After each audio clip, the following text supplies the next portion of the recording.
indeed, and greetings unto you, beloved and holy friends. Thank you so much for joining me here again on another cloudy day. It's again, extremely windy. Do bear with me if the audio quality bunks out. I think that should just be like a disclaimer on the videos. I take no responsibility for bad audio, because believe me, it hurts me just as much as it hurts you. That being said, I appreciate you sharing this space with me.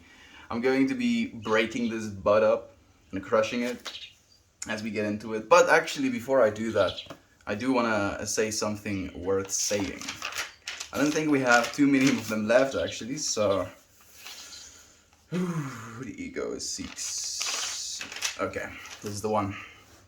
Every thought, be it limiting or empowering, uses the same infinite power of creation. Hey, Dark Zombie, yes! It's nice to have you here, my friend. Thank you. Genuinely, I appreciate you sharing the space. Every thought, be it limiting or empowering, uses the same infinite power of creation. Same thing goes for negativity or positivity as well. We think of those things as very mutually exclusive, right? Like our ability to be positive and our ability to be negative are on other sides of the spectrum, if you will, but they're still on top of the single spectrum. Something I've been curious about is how being happy or, having more so than not a good or positive mindset, how does that affect you when you're going to be dealing with something that is potentially negative? I am of the opinion, if you will, that just as ecstatically you can feel joy and, pleasure, you can experience pain and suffering as well. And it's a question to me that I've been pondering a lot, whether or not as a person that wants to be happy, if you will, I am going to be subject to more sadness. I know it can be a little bit discouraging, if you will, but that's the way I've been thinking. At least I've been trying to feel into that. Since Satan said something to me where he was like, the old saying of bad things happen to good people. And I like sat there and I was like, I don't want to believe that. I don't want to hold on to that as the only reality. And yet, it doesn't make me want to be good people any less, Even if I can, knowingly, full knowingly, that if I want to be a good person, I am going to have to go through a bunch of bad stuff. That doesn't necessarily fade or obstruct my ability to want to be a good person nonetheless. Bad as it may come, let it come. Thank you, Crystal, for being here with us, my friend. And Bonnie, you're so early today, my friend. It's so nice to have you here as well. It's called anxiety. It's called anxiety. Anxiety? Do you mean the wondering if you're going to be sad? I mean, I'm not wondering if I'm going to be sad. Obviously, there's going to be times, where I'm going to be sad, be it through loss or... I think, loss is usually the thing that would make me sad. Loss or frustration, right? But it's not necessarily something I'm anxious about. It's something I've completely accepted and I've gotten to a point of comfort with. It's more a question as to, if that is the reality, how am I supposed to mediate it? Right? If it's the reality that I'm going to be in pain because I want to not be, or at least I want to live in a space in which pain is reduced, suffering is reduced, how does that affect my decision making? How does that affect my ability to try and show, if you will, that that is a way to live? Like imagine that as a sales pitch. Like, yeah, like if you do all of these things, you can be a good person, but Like as soon as that person says the but, your eyebrows just rise and you're like, what but? But you're gonna have bad stuff happen to you, dude. The universe is gonna be like, oh, you're good, right? Let's see. Let's see how good you really are. And then you're gonna get tested a bunch of times. So, do we choose to opt out of the test? Or do we still choose to walk into the classroom? That's the question I'm wondering. Is there any option for us not to walk into the classroom? Is the classroom just going to move outside if we refuse to go inside? Is this analogy losing ground? Yes, I think so. Aiden, thank you for joining us, my friend. It's so nice to have you here. Ninja Banana said, I changed my mindset from having expectations to having none, and I haven't looked back. I think I've done the same thing as well, Ninja. Not so much with not having expectations, but expecting, like, I mean, I guess it's the same thing, but I don't have a want, you know, like a final want. The only final want that I do want, if you will, is the betterment of humanity.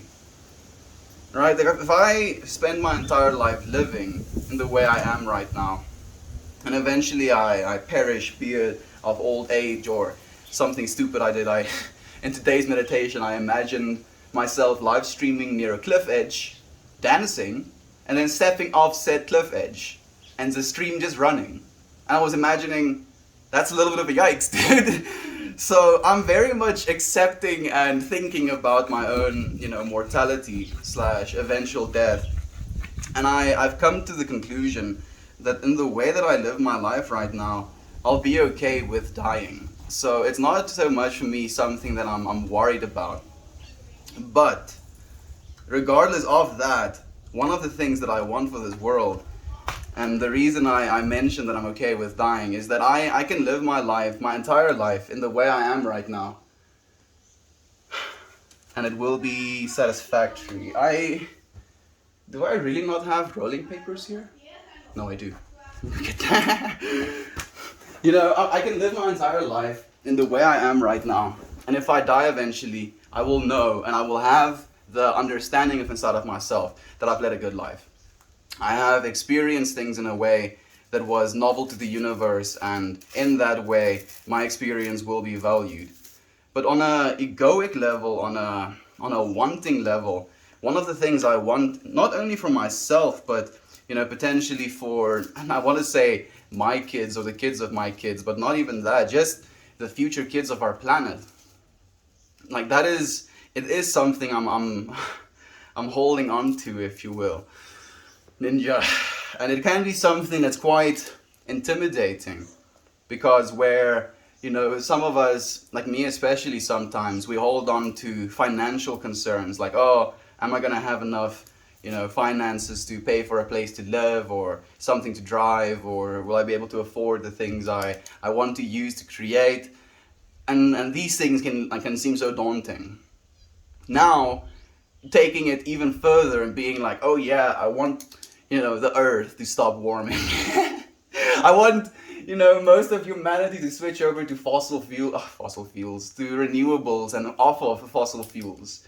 There's such a disconnect in the vastness of the want, if you will, where the one want is like completely personal and I would say arguably small, even though it can look like this massive thing in our mindscapes. Our planet and the state thereof is so much bigger than just us as an individual. And that's, if anything, what I want. I just want the world to turn out okay. What is the intention for that? Man, I'm feeling emotional now just thinking about this.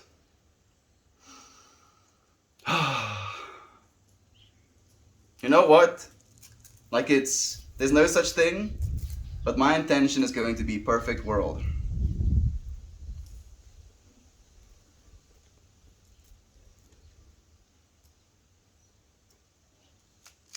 Perfect world. My title for today is Day 272. We are in Universe 2. What flavor are you? Yeah, each and every single one of us have to contribute to the flavor of this world if we want it to be perfect. Solar punk. We have to go solar punk. We already have the technology to do so. It's just a matter of funding. Makes me so, I want to say miserable sometimes, to look at the state of our world and to look at the state of spending, be it on a governmental level or a corporate level, and just seeing where money goes right now. Like, there's so much money still being invested in oil and fossil fuels and, you know, the things that run thereof. So much money, like a ridiculous amount of money, and it feels like I am, you know, using this little water gun at a forest fire. And then there's like this dude that's like, oh wait dude, I see you have a cool little water gun. You keep water gunning, and then he like drives into the flaming forest with a like petrol tanker. X amount of $1 million. Oh yes, let's go burn the planet a little bit more. Choo choo. I'm sorry. Okay. Perfect world. What does the perfect world look like to you, friend? Like, I want to know actually on maybe 2 levels. Actually, let's talk about 3 levels. What is a perfect world to you right now? What would be a perfect world to you 20 years from now? And what do you think a perfect world would be to your kids or the kids of your kids? Maybe that's the questions we can ask to start pushing ourselves forward in that direction. A perfect world joined. It's a little bit ambitious, but let's see. Let's see if we can save this planet yet. I believe we can. I genuinely do. Like, there is this part of myself that also feels so guilty when I think it. Like, this part that questions the generations that came before us and that abused, if you will, our planet in the way they did, abused our markets, abused our economy, abused our house markets. Like, it's so difficult for our young generation to be homeowners, to, you know, fathom the idea of having kids, fathom the idea of a future. Why do you think depression is at an all-time high in the world right now? How couldn't it be? And we're dedicating so many resources, you know, to the treating of depression. And yet, we're not dedicating nearly enough to the treating of the cause. You know, not even on an individual level. I believe the depression we as humanity are experiencing is as a result of the amount of information we have access to as well. And it's both a good and a bad thing in the same breath. It's a good thing in the sense that people are aware. You know, like, if people just stay unaware indefinitely, then there's no change going to happen as well. But it is a bad thing in the way that we're aware instead of the reality of our planet warming being, you know, somewhere there, if you will. You realize that it's very much going to be a part of your life as well. And it can be something that can be discouraging in everyday life. You're like, oh yeah, you know, I'm going to my job, I'm pressing these buttons, and slowly the planet is burning. Doop doop doop doop doop. And then companies, and this is something me and Jovan had a chat about last night, like companies like Amazon and a bunch of other corporations now are making their hiring policies a little bit less strict in the way that they're allowing people who want to smoke cannabis to also work for their firms. And in my opinion, I do think it's a great thing. It's absolutely fantastic. And in the same breath, I also see it as this clear manipulation slash band-aid, if you will, that is now being put over this problem again. Like, oh, you're depressed, you're suffering, you're not being paid enough.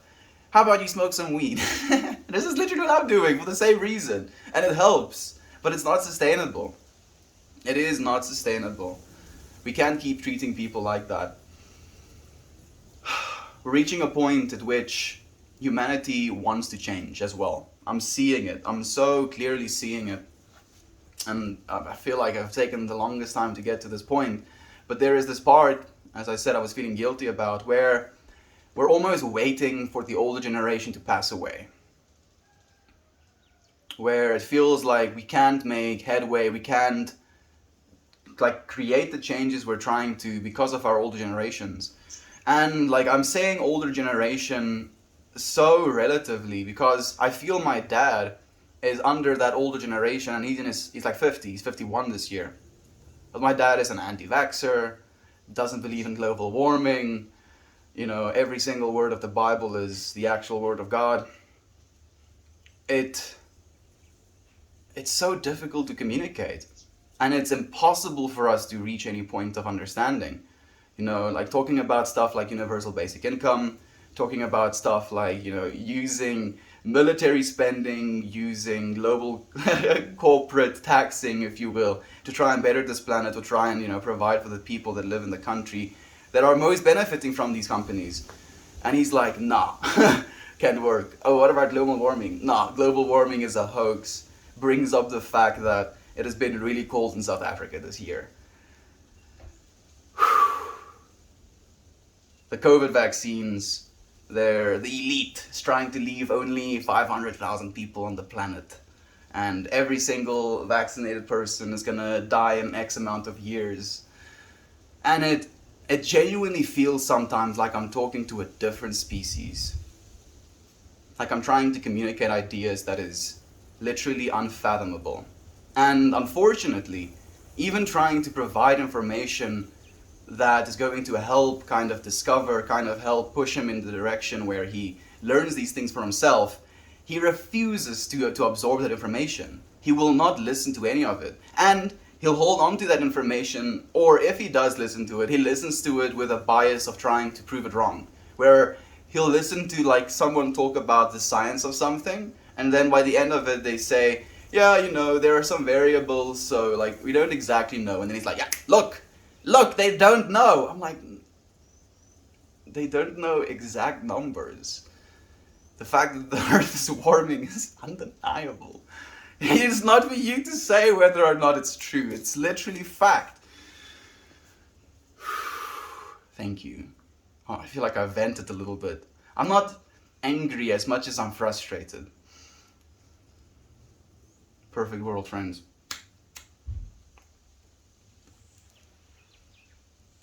We deserve a better world. Just imagine being born into a world in which racism isn't a thing, in which war is not a thing, in which hatred for others is not a thing, in which murder is not a thing.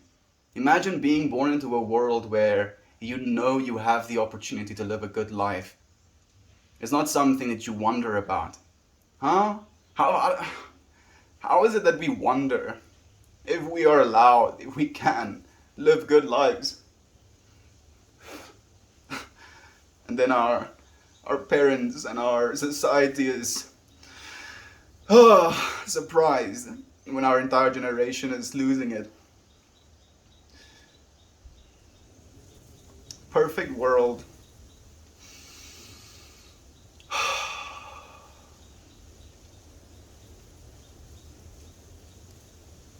Coming together, standing together. I'm sorry, friends. This guy needs a job. Yeah, friend. I do. You want to give me a job? From having experience to having none, I haven't looked back. Sorry for being so long. I'm 40 minutes behind. How much weed you crushing, bro? Too much. It seems. I crushed too much, but thank you for the silver, brothers. I appreciate that. Well done. I would just put the whole bush in. Don't mess around. Like, I tried to do that, but unfortunately, you know, the center of the grinder gets all gunked up. So I don't do that. Well done. I appreciate you being here with us, though. A Zen mind is a beginner's mind. When you take everything at face value and hold no expectations, life is so much better. That's true. That is true. You're perfectly right. Pippin is responsible for Gandalf becoming Gandalf the White. What are your thoughts? I don't know enough about the Lord of the Rings series to make any claim of that, my friend. This shirt is sick. I'm happy you friends like the shirt. Thank you. Thank you. I appreciate the love. Do you feel anxious when you start your stream on time? When you can't start your stream on time? I do. Darth Zombie is very much so. Like I become angsty. You know, I'm a very diligent person. I'm extremely like punctual, if you will. So if I aren't punctual, it drives me insane. It's like, nope, it's my fault. I shouldn't be doing this. This shouldn't be happening. I'm smoking. I'm some orange sherbet, my friend. You gotta prove you can dance in the rain before you can bask in the sunshine. I like that, Cody. Thank you, my friend, for being here with us. The early 20s were nothing but tests. My early 20s, it was rough. It still is, my friend. It still is rough.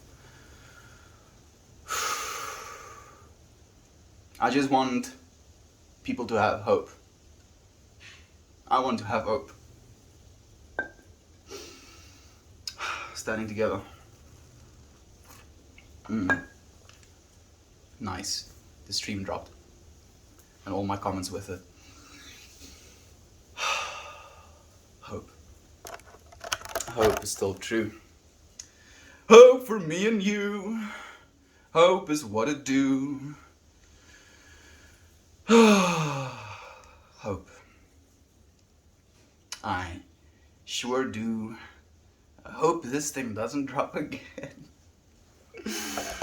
Okay, let's go again.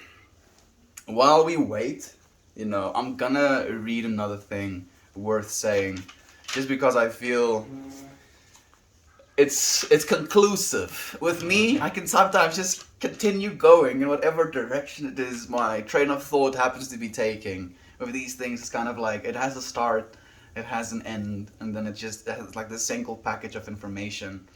How you think about yourself is reflected in the world. What you see and experience. What you see and the experience you manifest within your own particular universe of consciousness. Oh, this is such an extra one. Oh man, it is calling me out as well. How you think about yourself is reflected in the world that you see and the experience you manifest within your own particular universe of consciousness. I'm worried. I'm worried about the state of the world sometimes. Literally why we show up with the amount of intention that we do. Good morning, Present Mel. Good morning, Toasty Malosty. Dude, I'm happy to have you here. I lost 14 minutes worth of comments. My soul hurts a little bit, but I'm doing good, dude. I'm doing aight. How are you, Toasty? How are you feeling? Are you feeling a little better, man? Have you recovered?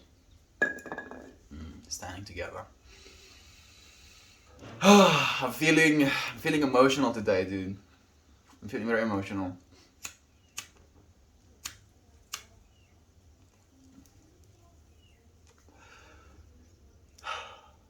It's so interesting to me how we as human beings can be so similar and yet so different even to ourselves.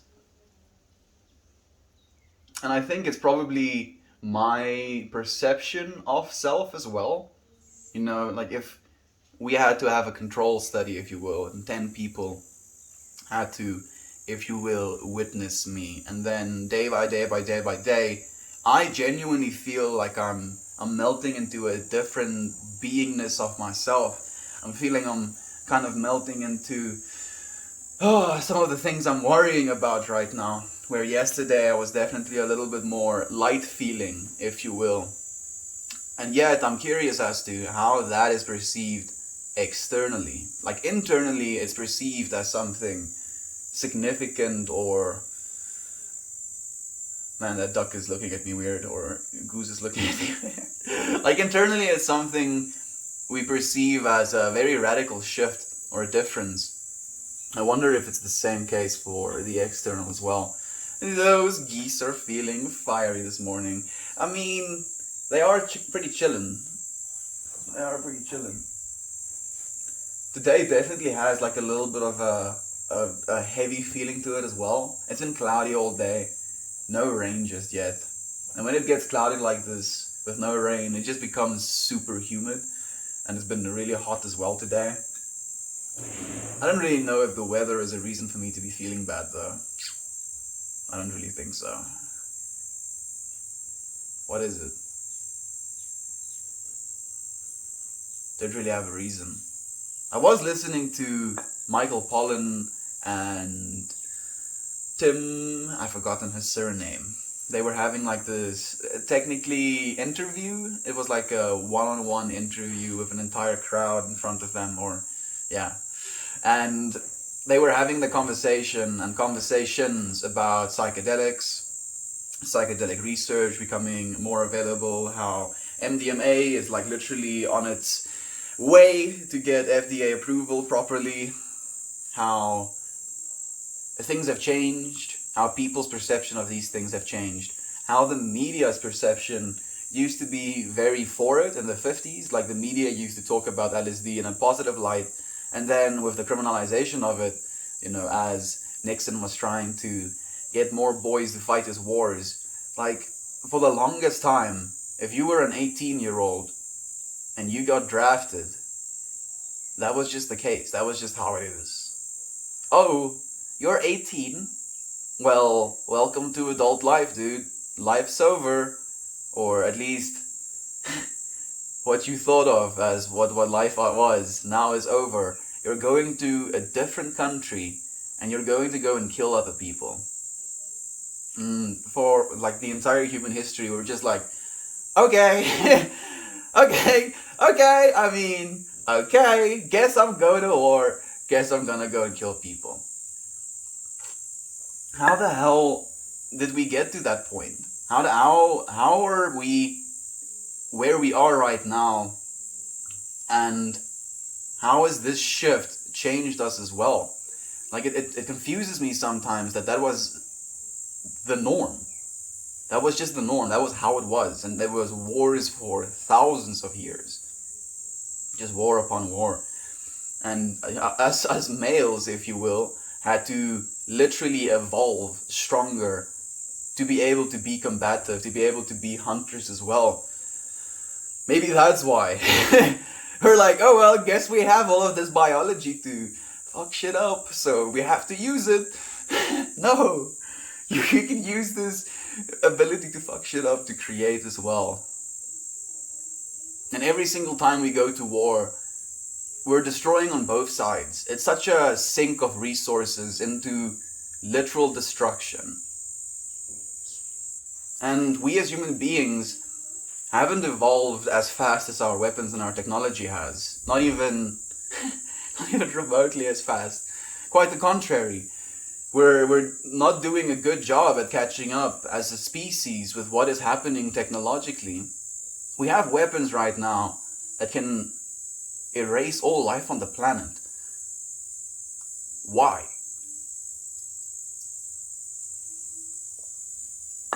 And the decision whether or not those weapons get used is controlled by like literally a handful of people. I wouldn't say there's more than 1,000 people that have the metaphorical keys to actual world destruction.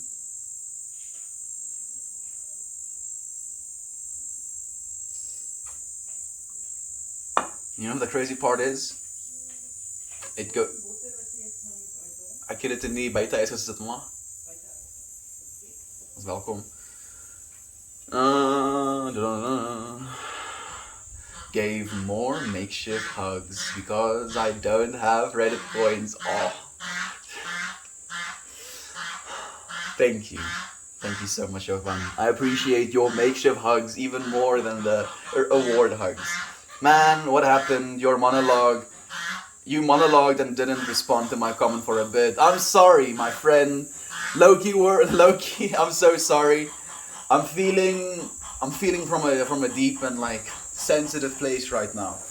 Here I am responding to your comments. Please do send me another message or re-ask your comment. The previous stream dropped, unfortunately. Last stream is right. Perception of self is a difficult subject, and that is usually unanswered by some form. And that is usually unanswered by some form of religion. The perception of self. So, like, it feels, I don't know if you're saying this, but it sounds like you're saying the perception of self is a difficult subject, as in it's something that's hard to kind of understand. And then you say, that is usually answered by some form of religion, and we continue reading. Your idea of self is based off your worldview, religion, culture, and tradition. Were usually created to answer who you are and what your place in society is. I agree with that, my friend. I agree with that completely. And I think for the first time, we as human beings now have access to resources that gives us perspectives into being more than just what we're told we are. And it's literally by being told what we are that we accept being drafted into wars at the age of 18. Because if you're told now you're a soldier, then, I mean, I guess this is the perception of myself I've been growing up with, right? Based on my culture, my tradition, my worldview, my nationalism. You know what the worst part about it is now as well? Is the military is recruiting people. And they make it sound, in a way, good, right? Like, it's incentivized with, like, you can go to college if you come and fight in the military. And people are like, well, I can't afford to go to college or, university by my own. I as well, me Mel, can't go to university by my own volition. So guess we're going to the military for X amount of years to be able to pay for this thing. So not only is the military paying you a salary for the X amount of time you're working in the military, paying exorbitant amounts in military gear for you to be doing that, spends exorbitant amounts in utilizing you as a soldier, in the pursuit of terror, if you will, and then also still has the money to provide for you a college education after the fact. Why not cut off all of the middlemen?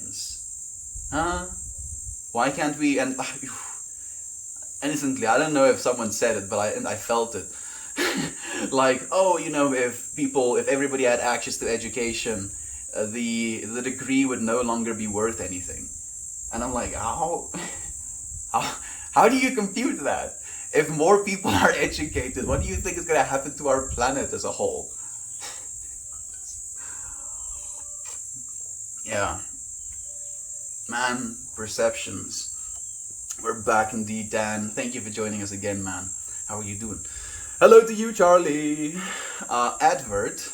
People are weirdly able to perceive minute internal changes just from body language and facial cues. Oh, thank you for saying that, Bert.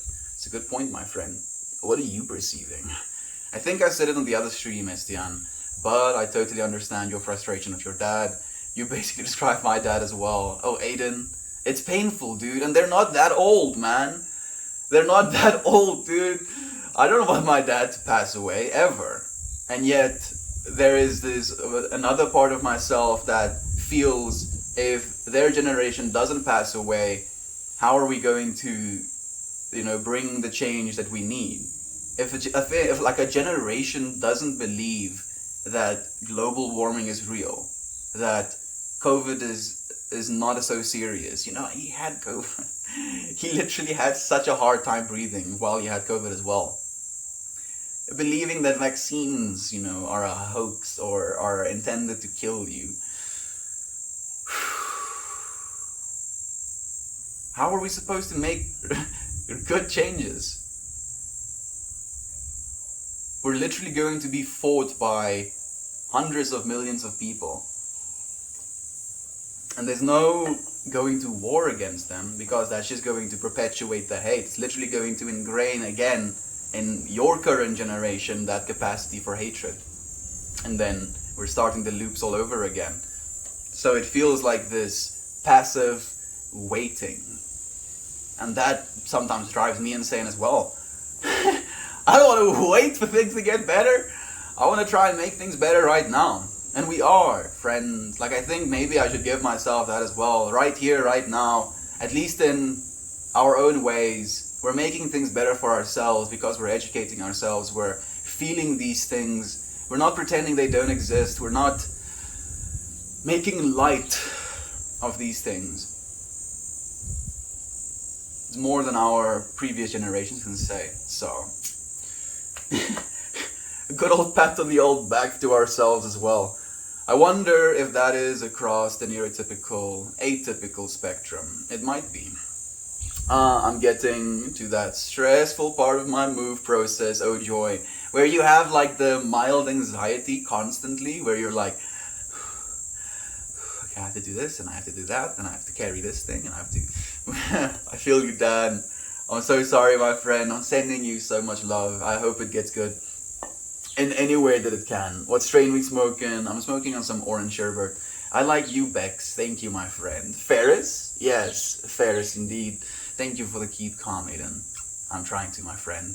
The US government will never stop the war on drugs. It's way more profitable to lock people up than to regulate drugs. Oh, I don't agree with you, unfortunately. East to West 21, if you will. So, the current problem with the drugs, if you will, is the fact that it's unregulated.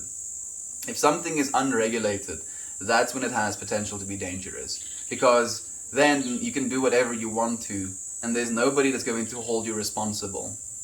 Be it misdosing, be it mixing your doses with, something cheaper so you can offset your profits. All of these things are happening, and all of these things have potential dangers for the end user. If we can create a society in which these things are destigmatized and legalized and regulated and provided for us through proper means, that we know, oh, I'm going to go to a pharmacy, I'm going to go and get myself 100% pure X, whatever it is, right? And I'm going to know that what I've bought is what I have. And then, on top of the fact that I have now bought this thing, you scan a QR code or whatever, and it takes you to an entire resource that sets out how you're supposed to be using this substance, whatever it may be, even caffeine. You can kill yourself with caffeine. You can kill yourself with caffeine much easier than it would be able for you to kill yourself with marijuana. Okay, so it's not about the actual substance, it's about the education based around the substance. If you drink for the first time you ever have caffeine, 2,000 milligrams of caffeine, can you? I think so. Yeah, like a can of Monster is like 250 milligrams to 220 milligrams. So you're drinking like 10 Monsters the first time you ever experience caffeine. You're not gonna have a good time.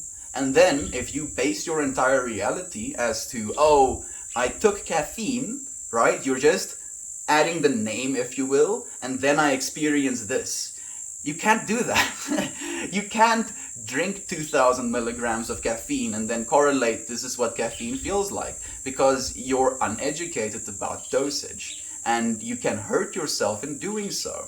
And by educating people, by legalizing these things, making them available in, proper like qualities and purities as well, so they're not cut with stuff like fentanyl, which is extremely dangerous, and it's so light, it's so potent that you would literally be able to kill yourself.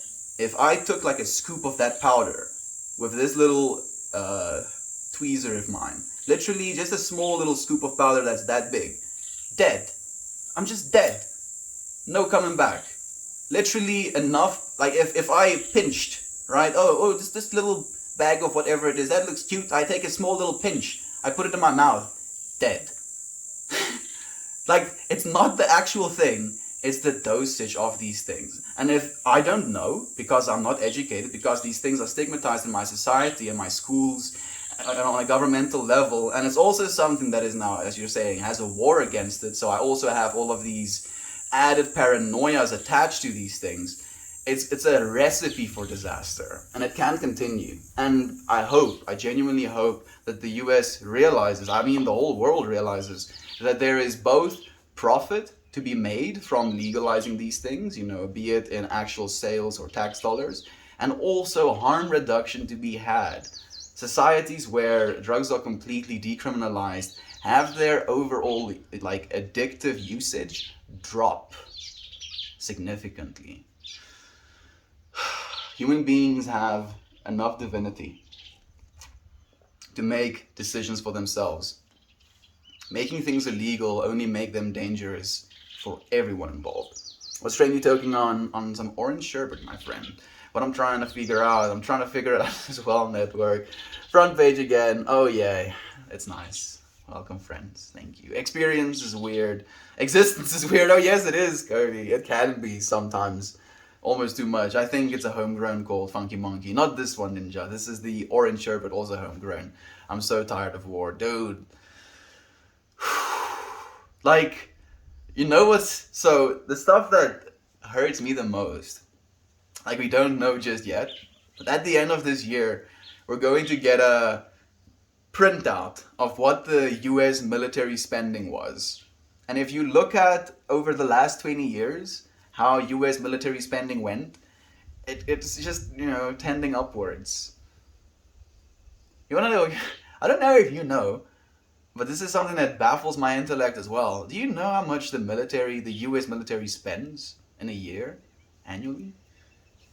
Please tell us, Mel. 787 billion US dollars a year.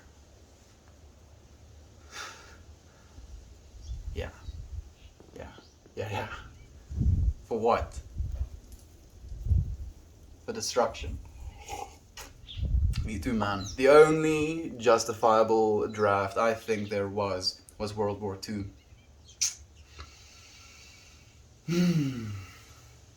Because it was, you know, a stand up against tyranny.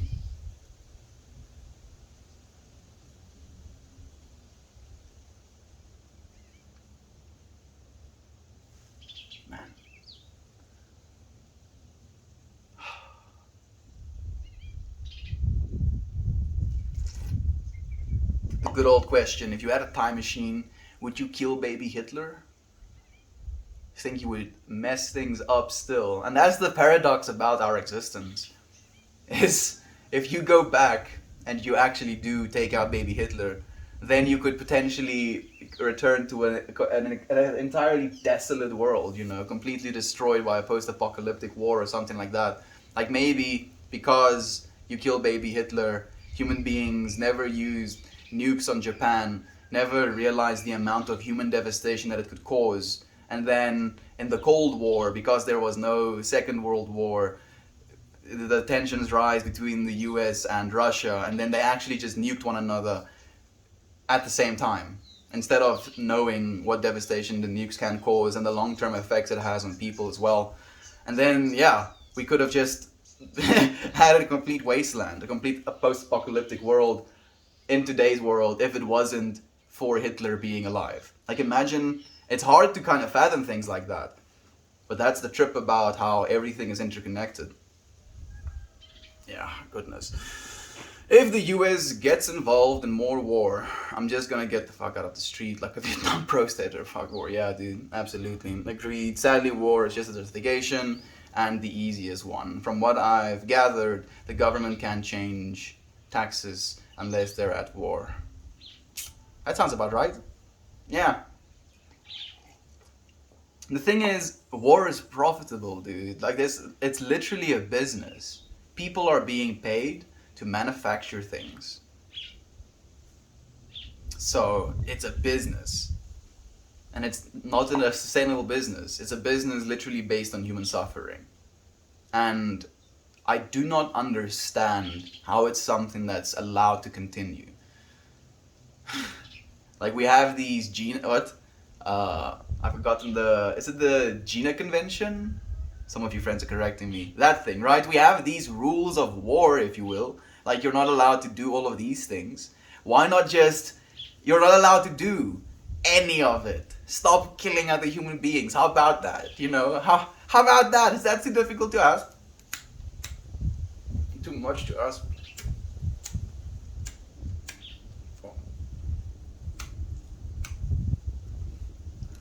My hair wants to get burnt, I see.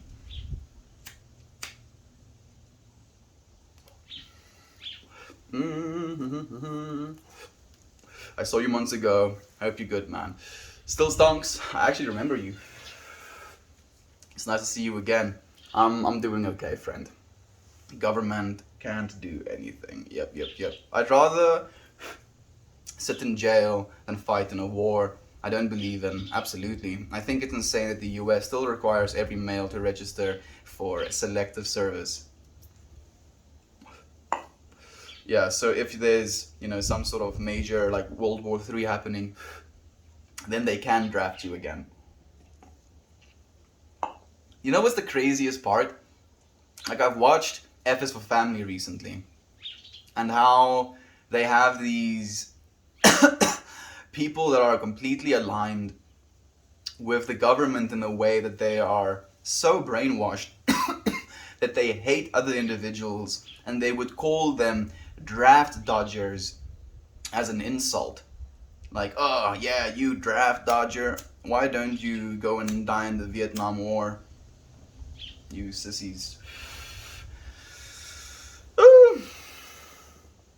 I think the issue is that the decision makers are making decisions based on what they knew 30 years ago in an ever-changing world. That's a perfect point, Jovan. Oh, that's a great point. Things are not the way they were 30 years ago. And unfortunately, this is one of the realities of our government as well. Like, most of our governmental leaders are like, what, 40, 50, 60, 70-year-old people. People that are completely out of touch with how things are right now. With the internet, with the amount of access we have to information. They literally do not have the same access. They have the exact same, ability to access, but they aren't utilizing that access, and therefore don't have the same access that we as human beings do right now. And it's crazy. It's really, really crazy. Because what does that mean for what's to come next? Because it's going to keep happening. And it's also like a part of the understanding, at least in human society, that the older you get, the wiser you get. But I think it is very subjective.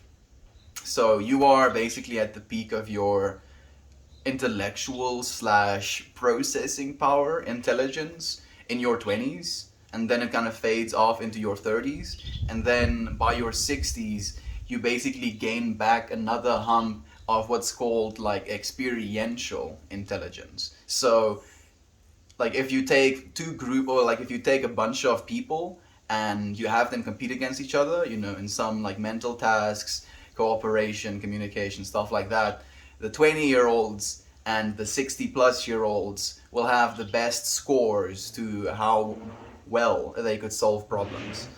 And it makes sense in that way, but again, it also clearly indicates and shows as to how decision making can be influenced and biased by that type of learning style. If you spend the last 50 years gaining experience about the world, a world where gays aren't approved of, where racism is still a big thing, where the internet is just this, computer nerd thing or something, where all of these things are completely unfathomable to you, and now you're making decisions for hundreds of millions of people based on your upbringing, based on your personal bias, in a society where your personal bias is no longer what is acceptable. How do we change that? What's the next step we have to take? Again, it feels like this waiting game, and yet in waiting there are going to be more people being older. I guess maybe it's just going to be a shift, again, with the same way the things that they learn are going to be more of compassion, more of acceptance, more of all inclusivity. So again, it feels so sucky, but it feels like waiting is literally the only thing we can do right now. when it comes to those people change, if you will. Literally, we have to wait for them to age. Mostly true, they can cause problems, oh, absolutely. Free college with no military? That's socialism, yeah, how dare we? How dare we educate everyone? You know, oh, that would be the worst. Imagine having an educated population and they don't have to literally put themselves in years worth of debt to do so. No, that's unfathomable. Educated people? No. No, no, no. Educated people don't make a country better or anything, you know. You know what does make a country better? Spending hundreds of billions of dollars on guns. Yeah, that. Because now we have more guns than you do. But your people don't know how to use them. But we have the guns. We have a lot of guns. Like, we got so many guns and tanks. And we also got these, you know, $300 million airplanes. Yeah, why not, right? It's sick. We got more planes than you do. We have aircraft carriers. It's so sick. Look at all our toys. And yet, again, on the scale of the planet, just the planet, it's literally these little grains, smaller than dust on the planet. Oh, look. Guns. Man, please, human beings. Hey guys, good morning and good evening, you beautiful peeps. Katie, thank you for joining us, my friend. I agree. I thought about this before, and I just don't know what to do. Like, I wish I knew how to even try and fix it. Aiden, we are. Right now, right here, talking about these things, feeling into these things. You know, I genuinely believe that talking about these things equips us with the ability to be more rational or level-headed in the situation where we're confronted with these sort of things. Being able to talk about these things in advance, is going to literally give you what you need, almost as like for me, it's literally a pattern of thought. Instead of me having to go through that pattern of thought and almost getting caught up in it, in the midst of my conversation or the midst of the confrontation, maybe even, I can be more level-headed knowing I've already processed these things. It's something I'm comfortable communicating about. People hate updating their opinions. Why put effort into information you already made your mind up on years ago, regardless of what has changed since then? Like, it makes sense, you know, from energy conservation standpoint. Like, technically, our consciousnesses and our entire universe is wired in a way where it tries to get things done with as little energy as possible. And it's an interesting model, and it does succeed, but it also can be manipulative on behavior levels. Like, if you see changing your opinions, looking into information, you know, just letting yourself change as something that is resourcively intensive, then you can justify not doing it ever. And then, as a result of that, there is external suffering as a result of that refusal for internal growth, and then that external suffering results in beings that literally see the suffering and opt in to make those changes themselves, to try and mitigate the suffering that the lack of those changes caused, if you will, right? People being hateful caused hate. Hate caused empathy, and the empathy that we feel right now is trying to become the dominant force. But there's a lot of pushback, interestingly enough. I mean, it works in Denmark, Germany, Sweden, and Norway. Yep. But all of those countries are dirt poor, right? Denmark, oh, it must be so poor. Germany, I don't think they have good engineers. Sweden, Norway, nah, they must be suffering, dude. Clearly, you know, educated people is doing them a disservice. Oh man, I certainly resonate with the disconnect between you and your father. You basically described my relationship with my one father. I'm so sorry, Cody. I'm so happy though that there is some resonance in me sharing these things. because I sometimes feel like I'm complaining too much about it. But I'm happy that there is resonance in it. We're not alone, friends. What we're feeling is, I want to say, perfectly natural. Not sure about the no military part though. Yeah, like I mean, they still do have military, but they're not spending in excess of hundreds of billions of dollars, close to $1 trillion. I'm not sure. And like, if you want to invest into military things, if you will, invest in self-defense, invest in shield technology, invest in like land gunners, invest in anti-missile defenses. Like that is what you invest in. You don't invest in things that you can go and kill other people with. Like that's another thing that you can argue for the military. Sure, keep the military. It's fine. Invest the money in defensive technology, not in offensive technology. Can we agree on that? Then everybody is just super defended and nobody has the weapons to attack one another. Doesn't that sound better? Doesn't that sound so much better? I hate the phrase, I don't believe in climate change. Yeah, you don't get to believe in science. Yeah, I feel like it's problematic that we even pose the question, do you believe in climate change? It's unfathomable sometimes. My dad, like, dude, I got so angry. We were talking about how measuring the speed of light is technically very difficult to get it perfectly accurate. And then my dad, he goes, yep, it looks like science is just relative. And I'm like, no, scientific knowledge is relative. Science is not relative. Science strives to being perfectly, how do you say,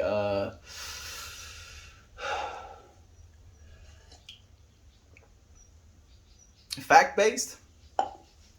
Yeah. You know, you make an observation, you prove the observation. It's not relative. And then we just had a fight because of that. Because he doesn't know anything, he says to me. I guess I don't know anything. I'm like, on this subject, maybe you don't know something. But the Bible is completely literal. Every little bit of it. Actual science is relative, but the Bible is literal. Oh, Kira Burp, my friend. It's like been a restream. I've been angry a little bit. Thank you for joining us. Instead, we should just say, do you acknowledge the reality that climate change, do you acknowledge the reality that is climate change? Yeah, that's a much better question to pose. Because then it becomes a yes or no.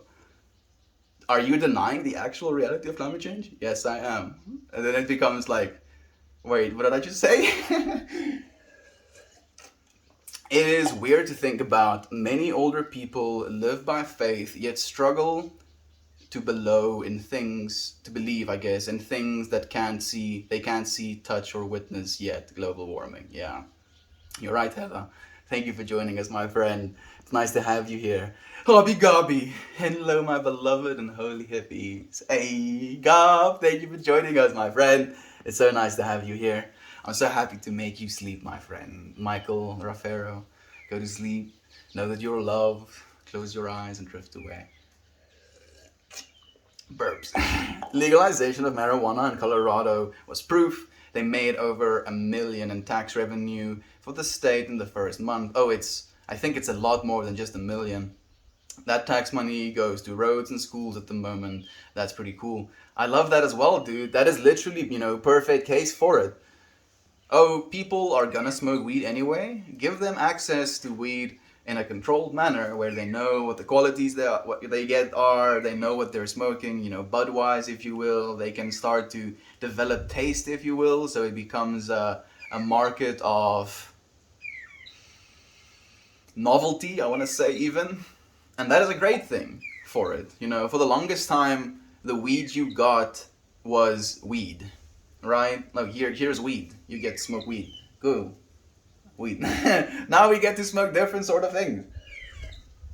And it's a fantastic part of the legalization process as well. And as you're saying, all of those taxes went to schools, and I believe one of the reasons it's starting to go to roads as well is because they had so much money that the school budget was over allotted. So they, started pushing some of it into the roads as well, which is fantastic. It's absolutely fantastic. I was just in Colorado a month ago, and all the school systems are so massive. It's so cool. Literally, the kids are having better educations, having more access to equipment because other people are smoking weed, and they were gonna smoke weed anyway. So, it just sounds perfect. You talk about things with a great eloquence. I'm happy to hear someone with like-minded thinking. Cheers to you as well, my friend. Thank you so much for sharing your love. Oh, also the fact that a ton of Colorado is developed to a beautiful place to be. And now I'm like, I want to go there now, actually. The only they only put into schools and roads right now because they have such a hard time dealing with everything more with all of the federal blocks. Yeah. It's like we have this much excess, we want to give it to other departments, and they're like, no, no. But why? But because it's starting to look too good, and the rest of the Americans are also waking up. Yeah, it's so funny to me how it's the United States of America, and yet you can literally go to prison here if you have weed, in your pocket, and then you drive a few kilometers down here, and then you don't. And you can go and buy it legally or something. Like, excuse me? Wow, how is that even a thing? The only put into fentanyl is absolutely insane. My nephew experienced it mixed with another substance he was using and almost died. He bought it on the street. Yep, that's what happens. Fentanyl is the biggest one for that because you can literally add like a few crumbs of this stuff onto whatever product you're selling, and now suddenly your product is exponentially more powerful, but it's just dangerous, and people literally die that way, and it's horrible. It's literally criminal. Colorado is and will always be home for that reason. I live at the base of the mountains. I love it. Oh yes, Cody. Now I have someone to come and visit when I come to Colorado. Gonna enjoy some dozy GMOs. Ooh, dozy GMOs. I like that actually. Enjoy that, my friend. I hope it's fantastic. Yeah, that was sarcasm. I'm pro Yeah, I felt that as well, Dan. I think the way that I read the message and responded to it was probably apparent. The states, towns, courts, etc. are writing all of these tickets, handing them out like a Oprah handout. Cars, possession for you, possession tickets for you. The court makes 175 subcharge, and you pay the ticket fine, 25 to $100. And you know what the worst part about that is that there's sometimes quotas with those things, Heather. Here in South Africa, if the police haven't fined enough people in a month, they literally put up these massive roadblocks, pull over every single car, and then go over everything: your license plate, your little, tag, your lights if you have anything of them off, whether or not you were wearing your seatbelt, everything. Literally anything that they can find you on, they look for it because they literally pulled you off of the road to look for it. And then they get their quotas in, and then they stop doing that. And I'm like, these resources literally, and they stand like 20 cars on this roadblock, and then they have like 20 cars worth of personnel just spectating and giving fines to people. And I'm like, all of these resources are literally being utilized to fine people so that they can just, bank even more from people. 1 trillion, yosh, yeah. It's messed up, dude. Also, it creates thousands of legit jobs, producing and distributing legalized drugs. Yet another plus. Perfect point, Axel. Perfect point. You lucky. I was in the San Luis Valley over the summer. It was like a whole other world for me. Man, you're really selling Colorado for me right now.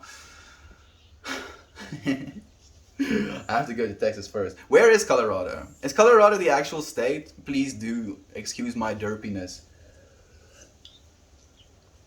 Yeah, please stop laughing at me. Gorgeous place. Imagine if the Allied forces didn't go. Our world would be so different. It would be completely different, my friend. Look at alcohol. We were able to go from completely illegal with lots of black market dealing, propaganda, and gang violence over it to where we are today. It's completely possible to do the same for cannabis. It's completely possible to do the same for all of it, Edmund. That's the crazy part about it. And the best, the best part, and there is a significant amount of evidence for this, is prohibition was done hand in hand with the mafias. Because if you prohibit something, the mafias basically corner that market. They're also paying the police, so the police don't bother them. They just bother everyone else. So they're the only ones banking, and then they get pushback. The government gets pushback from these mafias. It's so corrupt. It's all the way corrupt. It's just this festering mess, the government as it is right now. It does serve some public services, but you know, if you look at the way governments do things right now, they basically have people give in tenders, and then they make decisions on which one of those tenders are the most equipped to deal with this service, whatever it may be. And then what happens in that process as well, there's even more corruption. So someone puts in a tender for X amount of million, tells the government, you know, I'm going to, or maybe just the person that is in charge of the actual allotting process, tells him, oh, I'll give you X amount of million if you give me this contract, gives him the contract, that person disappears with the money, and that the person who allotted the thing still gets his cut as well. And that is something that's happening actively in South Africa. It happens so much you wouldn't believe. And I'm very sure it happens in other countries as well. What we can do is we can do the exact same thing, the exact same tendering process. We can do it on a centralized site. Every single person with a cell phone can cast their vote on which company is going to be the one that is going to produce or service whatever service it may be it, you know, cleanup of streets, be it fixing of roads, be it schools, yada, yada, yada, yada, yada.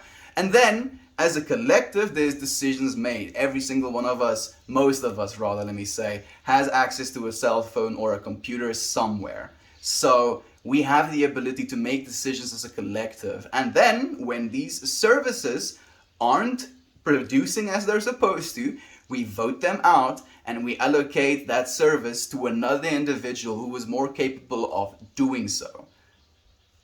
It's very simple. We don't need the government. We haven't needed the government ever since the internet became a thing. And you can see them desperately just clawing at the power they have. It is kind of sad sometimes. We're the ones who have the power, friends. We think of ourselves as small. But we, the collective, we're huge. Believe in yourself, friend. Believe in yourself. Yes, I was up there backpacking when I was there. The Rockies are just so... Oh, man, this just sounds amazing, man, genuinely. The issue is getting the government to admit they were wrong. Getting the government to admit they no longer serve a function, really. Like, there's going to be so many jobs lost. And the unfortunate thing, it feels horrible, and I hope none of you friends are working in the government. But I think it's going to be a good thing if a lot of the government jobs are lost. Because a lot of the top paying government jobs are people that are doing an excess of nothing and still profiting from that. So being able to reallocate those funds as well to the different services is going to make them only better. And the people that make decisions based on their own personal greed are no longer going to have the power to do so. What if we went back in time and raised baby Hitler amongst capybaras? That I can get behind. Yeah, that I can completely get behind. Man, capybaras. I would want to see that as a movie. Instead of like a baby raised by wolves, just a baby raised by capybaras. That would be the cutest thing ever. If we kill baby Hitler, you run the risk that Obama never gets elected in 2008, which means no Globama. Yes, how could I not see that coming about that? If you kill baby Hitler, we wouldn't have modern medicine. Yep. That's also possible. Again, like it's so difficult for us to try and make a decision like that. And I would say we shouldn't. Even if we could, we shouldn't make decisions like that. Like if you could remove all of your personal suffering or ability to experience suffering ever again, I don't think that is a decision you would or should make. And I think it goes with like all the way up and all the way down. Not only cannabis, but ending the criminalizations of all drug use. Absolutely. This is the way, dude. This is the way, 150%. I have to ask, what's a capybara? Oh, you have to Google it, my friend. Like, we cannot tell you in a way that we will be able to completely communicate it. But Jovan said a giant, peaceful water guinea pig, and that is a very good explanation. Literally, yeah, that's about it. And when she means peaceful, she doesn't only mean like, oh, they just don't harm. They vibe with everything. They literally vibe with crocodiles. Like they'll just chill with crocodiles. They'll chill with turtles. They'll like literally if you come up to them, sometimes like I'm not advising go up to capybaras, even though I would personally. Have I disclaimed myself? I think so. So you could be able to just, pet them like an actual wild capybara sometimes. They just are so chill. So accurate, right, Kira? So perfect. F is for family. It's fucking amazing. Dude, I love it as well, man. Like that show has shown me so much and has allowed me to grow and a fair bit as well, dude. Man, I see a lot of personal stuff in that series, if you will. Yet it must cost way more than that to keep someone locked up for 10 years and feed them. Privatized prison systems is a thing in America as well. Yeah, let's not get into that. Casper the Ghost, it's been forever, friend. Hey to you. I mean, it's been 22 minutes since you're here, so you've probably... Can we have a drum roll, please? Ghosted me by now, but I love you, friend. I'm sending you good vibes nonetheless. People think having an opinion on everything means you're educated and a productive person, but you have to maintain and update those opinions for it to count. You can't just gather a bunch of opinions and shelve them for when you need them without addressing them regularly and keeping them relevant and up to date. That's beautifully articulated, Edmund. Ditto, dude. Ditto 10,000. In the kindest way possible, you look like the love child of Weird Al and Chris Pratt. Oh, namaste, dude. Thank you.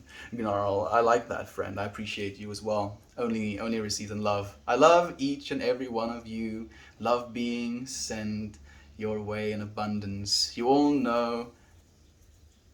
now have an abundance of love. Share it with everyone you encounter today. You will still have an abundance of love even after sharing. Love is true. Love is true. Thank you, Yater. Oh man, I appreciate you so much, my friend. Exactly, and letting go of an opinion is a death of a part of the ego. Ego death can be painful. Yes, it can. Because, like, the way that I understand that what Jovan just said is if you think of your ego as this amalgamation of all of the things you've experienced before, the things you believed is part of that experience. So the things you believed as experience becomes a part of your ego, and then having to accept that you have believed in something faulty for the X amount of years you've believed in it can be exponentially difficult, because it feels like now you have to accept that your previous living style was flawed or failing in a way. And a lot of people are so scared of admitting that they would rather just continue with their ways and accept that as the right way.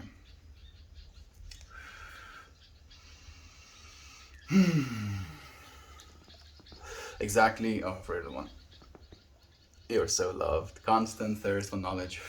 Not just a couple of signs to last a lifetime. Not just a couple of sips to last a lifetime. Man, that's a trip that you're putting me through right now, Edmund. Like my dad, he is an engineer, and he loves bringing that up. Like when we're having conversations about the universe or matter or elements or the fact that our bodies are made up of chemistry. And he like goes back to the point, I had chemistry at university. I'm like, yeah, I do. And he's like, so, and he's like, yeah. And I'm like, but have you actually read up on the current chemical and chemistry understanding we as humanity have right now. Now, like it's fine and all that you had that education and you're going to have a very good understanding of it, sure. So sure, but that was literally 30 years ago, dude. That was 30 years ago. Do you have any idea how much progress we as humans make in 30 years of studying a subject? A rat. A rats and rats and rats and rats and rats and rats.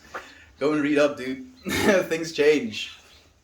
That's the thing with science as well. Like my dad's one point is like, oh yeah, but science is always changing.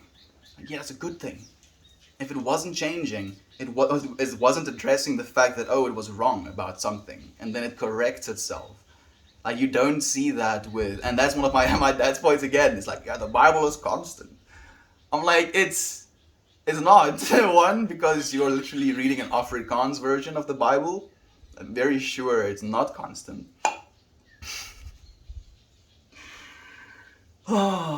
Science is supposed to change.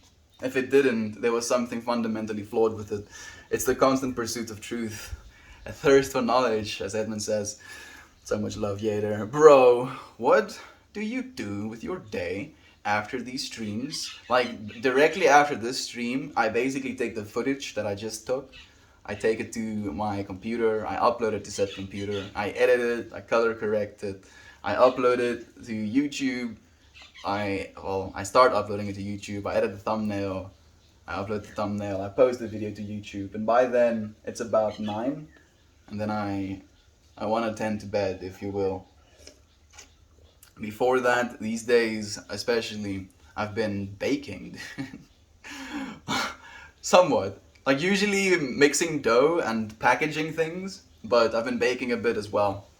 So much love to you as well, Casper.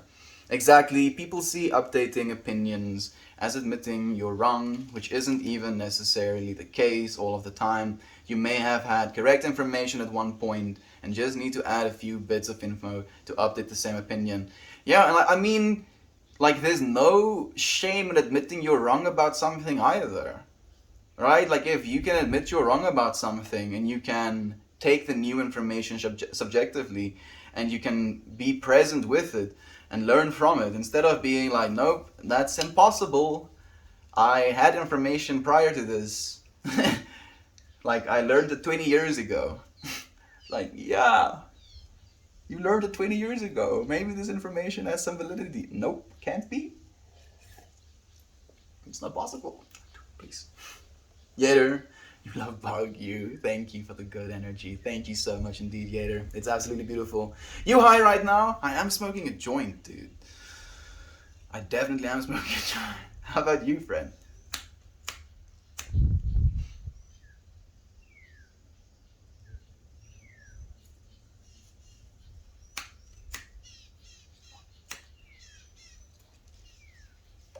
Sponges grow in the ocean. That kills me. Could you imagine how much the ocean would be if it didn't happen?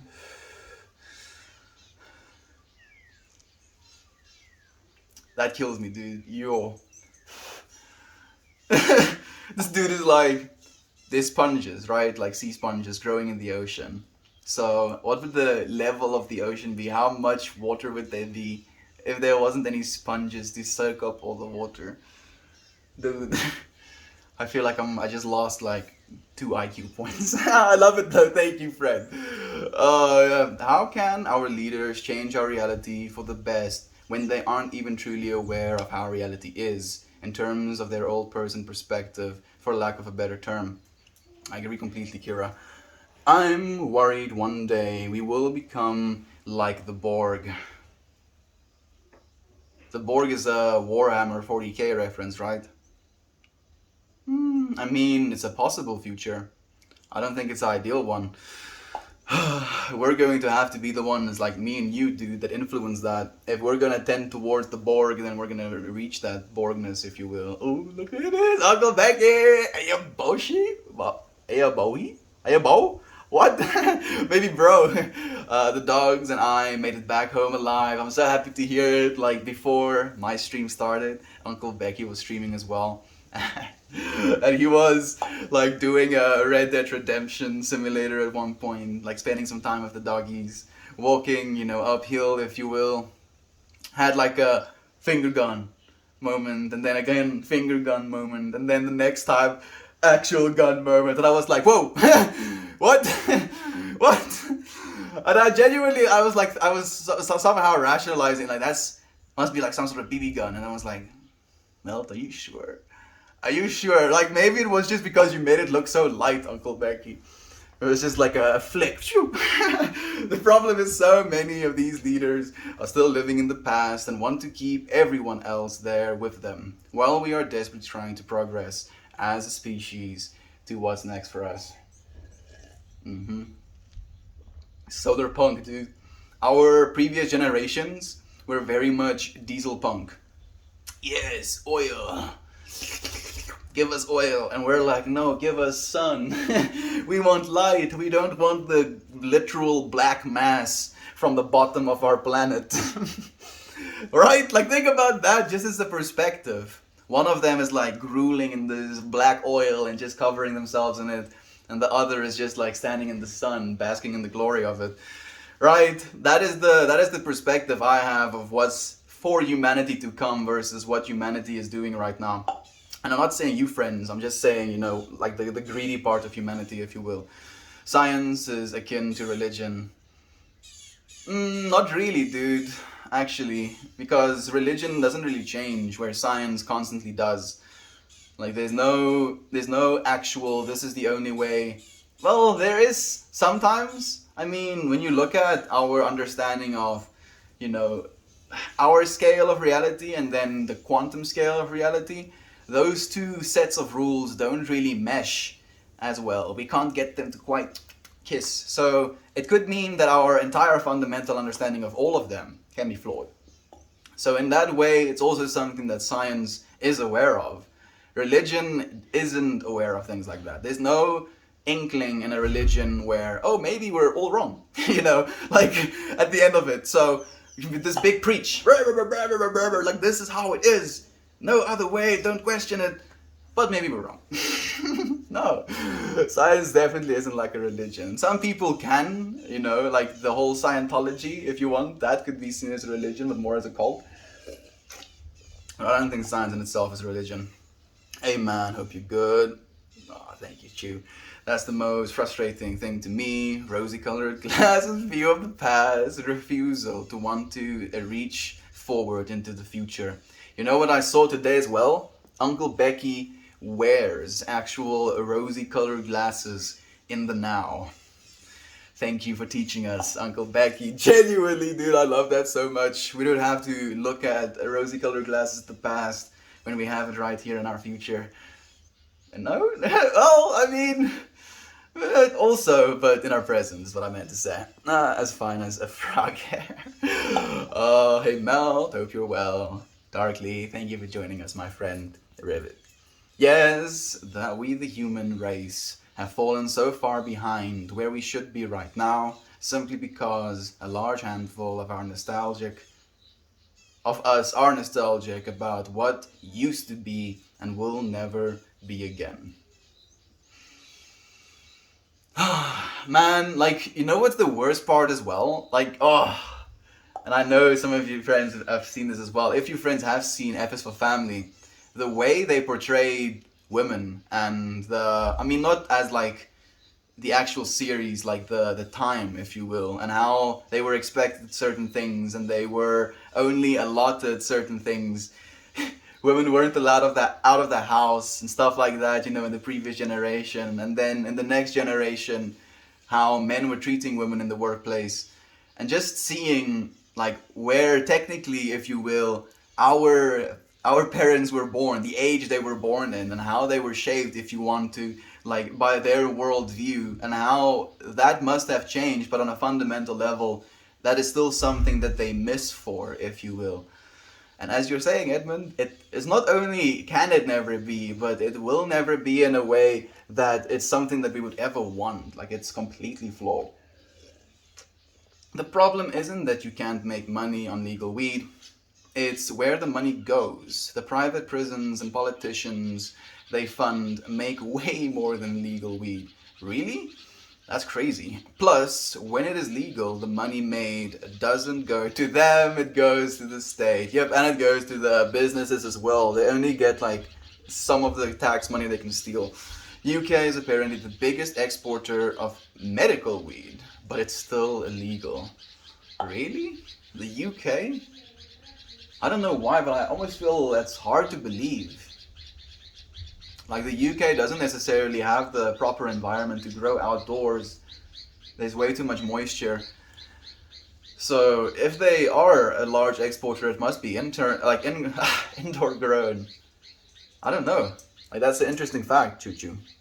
Private prison owners, politicians don't want better schools, better roads, etc. They want money in their pockets. Yep. And the weird thing about private prison owners, ruining society and making people's lives harder or reducing their quality of life, be it economically or emotionally, causes them to maybe be more violent and as a result end up in one of your prisons. So you literally benefit from having worse roads, worse schools, etc. How is private prisons a thing as well? I was wrong. It was 3 million in tax revenue the first day. Yeah, I was about to say, Cody, that was like, I thought it was like 500 million the first month or something like that. So it's like 90 million, right? Maybe. I don't know what the actual numbers are, but it was a lot of money in a single month. And people in prison. Yep. United States is such a lie. Yeah. What? Learn from the past? Blasphemy.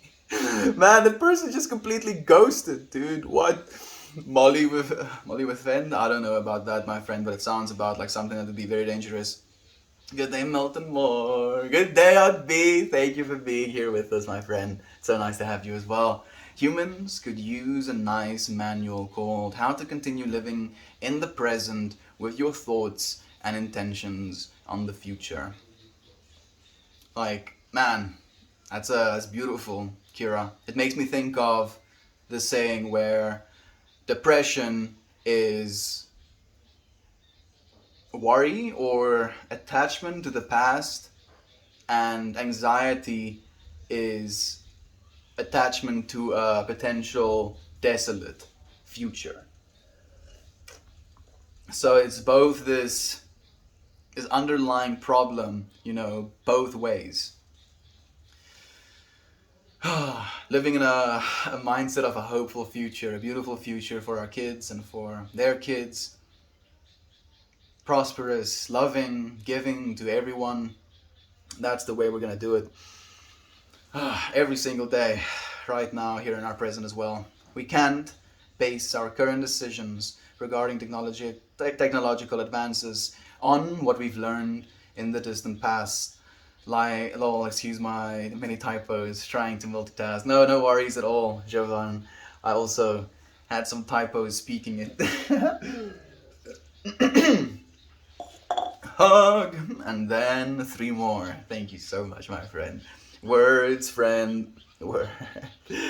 Colorado is a western U.S. state, west of Kansas, east of Utah. Okay.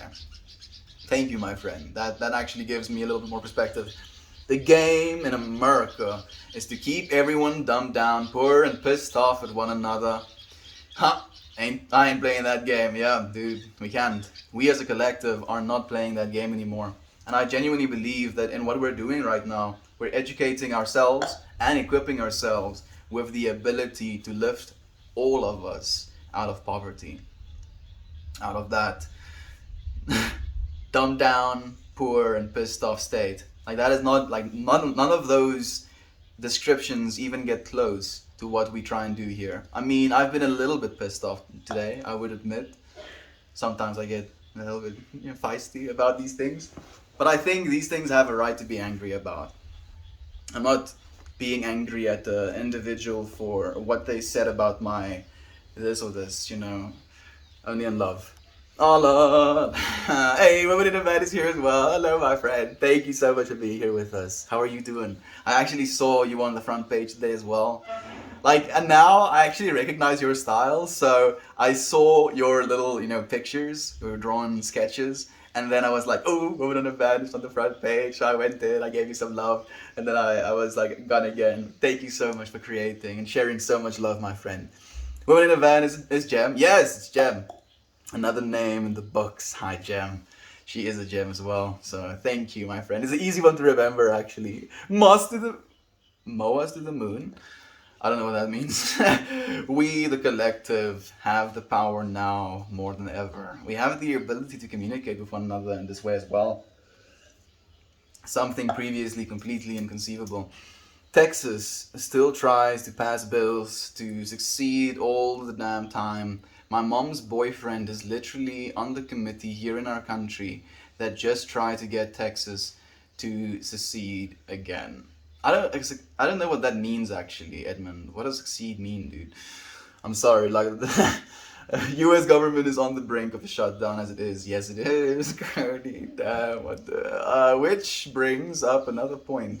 My mom has always been a very progressive-minded person, and since she started dating this guy, I've just watched him brainwash her slowly, and she can't see it, and it's so hard to watch. It's so apparent if you're not smitten with someone, that the information they're spewing is absolute BS. And like especially if like you are coming with, oh yeah, we heard this case about this person that smoked weed once, and then he got so fascinated with how good weed is that he tried all of the fentanyl the next day. It's tragic. And it's like, no, no, that's not how it works. That's not how it works. And then people take those, it becomes like, you'll be like, oh man, that's horrible for a second. And then, 2 days later, there's another story. And then 5 days later, there's now another story about something else. And then it becomes this catalog of, as you were saying, brainwashing that builds up. And it becomes hard to notice it at some point, but it's very noticeable and painful to watch from the outside. The dam was to Edmond about Texas. I get you, my friend. Thank you so much, Kira. That's gonna be heartbreaking to witness. Damn, man. I'm so sad for her. And you, so hard watching people change in that way.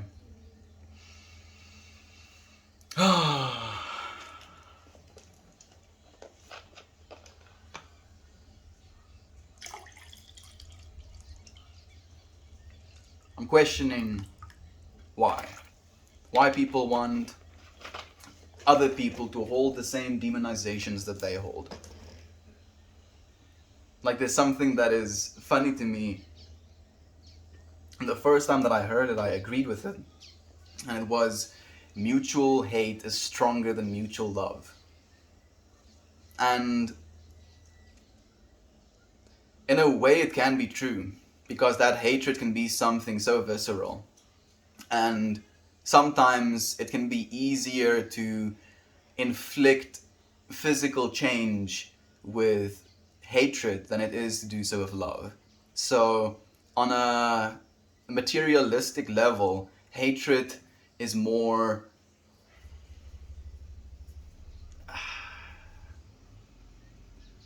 You can see it, right? It's more present, it's more visual, it's more immediate. There's the word. There's the word. Hatred is more immediate. Damn! And it's not right! It's not right. It's literally the worst thing that you can do. The more I know, the more I realize I know shit. Oh yeah, Choo-Choo. Unfortunately, that seems to be the predicament that we find ourselves in every day. It's like, I know all of these things, I feel all of these things, and yet, I don't know how to just get them, like, and then it's like, yep, you don't know shit, dude. Suffer a little bit. It's worth acid mine, really. But that contributes with some other things happening in the state, really making it seem like the more extremist folks here are getting ready for something. Oh goodness. Oh, goodness. And unfortunately, Americans also have access to so many weapons. Oh, goodness. Yeah, you have. That's kind of ridiculous. Glad I could be living in the generation of the awakening. I see it just under the surface of so many people. Me too. I see it in every single person as well. I see it in my own father. It's, as you're saying, it's literally just under the surface. It's so close, and yet it feels sometimes like they're so far away from it as well. The world as you perceive it to be.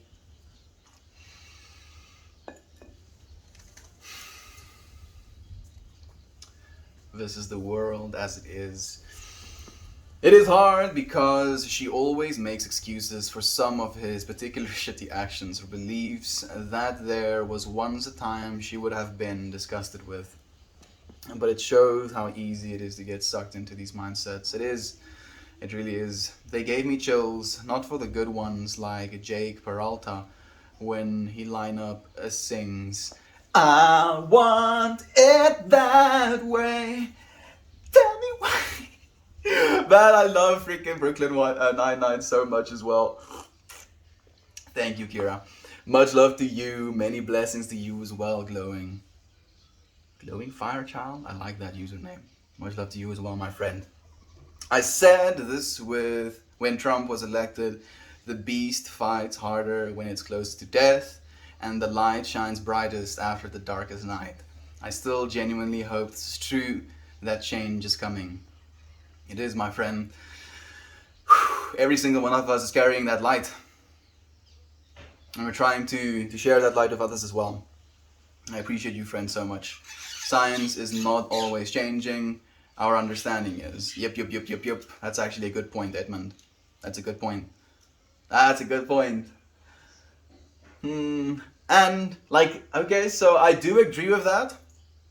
But then I also want to pose the question of, what I would consider metaphysical science. How do you think that's going to change our understanding of our actual sciences if we figure out stuff like that? Science is only changing because we can make more and more precise measurements of the universe. It is truly wonderful. Yup. That's the right one. Thank you, friends, for correcting me, actually. Oh, this is a good point. Yes, it is. Edmund is perfectly on point, actually, there. And with quantum computing in its infancy, it's going to make leaps and bounds. Because we're going to be able to do proper simulations of the absurdity of our universe. We can have giant models. There's a swallow flying over my head. It's trying to land back in its little nest. I'm not disturbing you. You've been chillaxing. And quickly too, oh yes, it's definitely bone-chilling to think about, especially knowing if something happens here, I'm stuck, and very much the opposite of everything those people stand for. Edmund, I believe you have loving friends in different states as well, dude. If it comes to that, I genuinely believe there will be a place for you, man. So true. Acceptance, denial. Yeah, acceptance is better than denial. You come to Haywire Hill, friend. Yes. I see. I said it, and then Uncle Becky said it himself as well. There's nothing to be fearful of, if you will, my friend. In the ocean, I'm ready for it. I can't wait to watch it happen. And I'm just starting to type. Maybe you could hide at Uncle Becky's. You see, it's so freaking perfect. We're literally in sync, friends. I really needed this today. Feels so meh. So thanks for the good vibes, all. Thank you, Winona Van. Jem, we appreciate the vibes you're sharing as well, my friend. It makes me so happy to know you're feeling even the little bit better. If we can make you smile for a second, it's a win in all of our books. There was literally the experiencer smiling into this universe where there could have been no smile into that universe. Your smile shines through all of us, my friend. Thank you.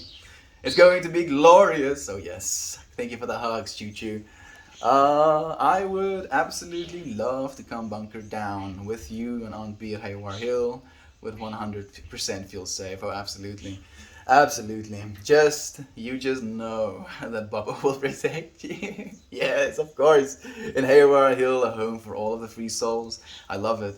Hopefully, at some point, my friend, there's definitely going to be, and I don't want to speak for Uncle Becky, but do give the Haywire Hill subreddit a follow as well. Eventually, Uncle Becky wants to have cabins on Haywire Hill for you friends to come and have a little bit of a retreat.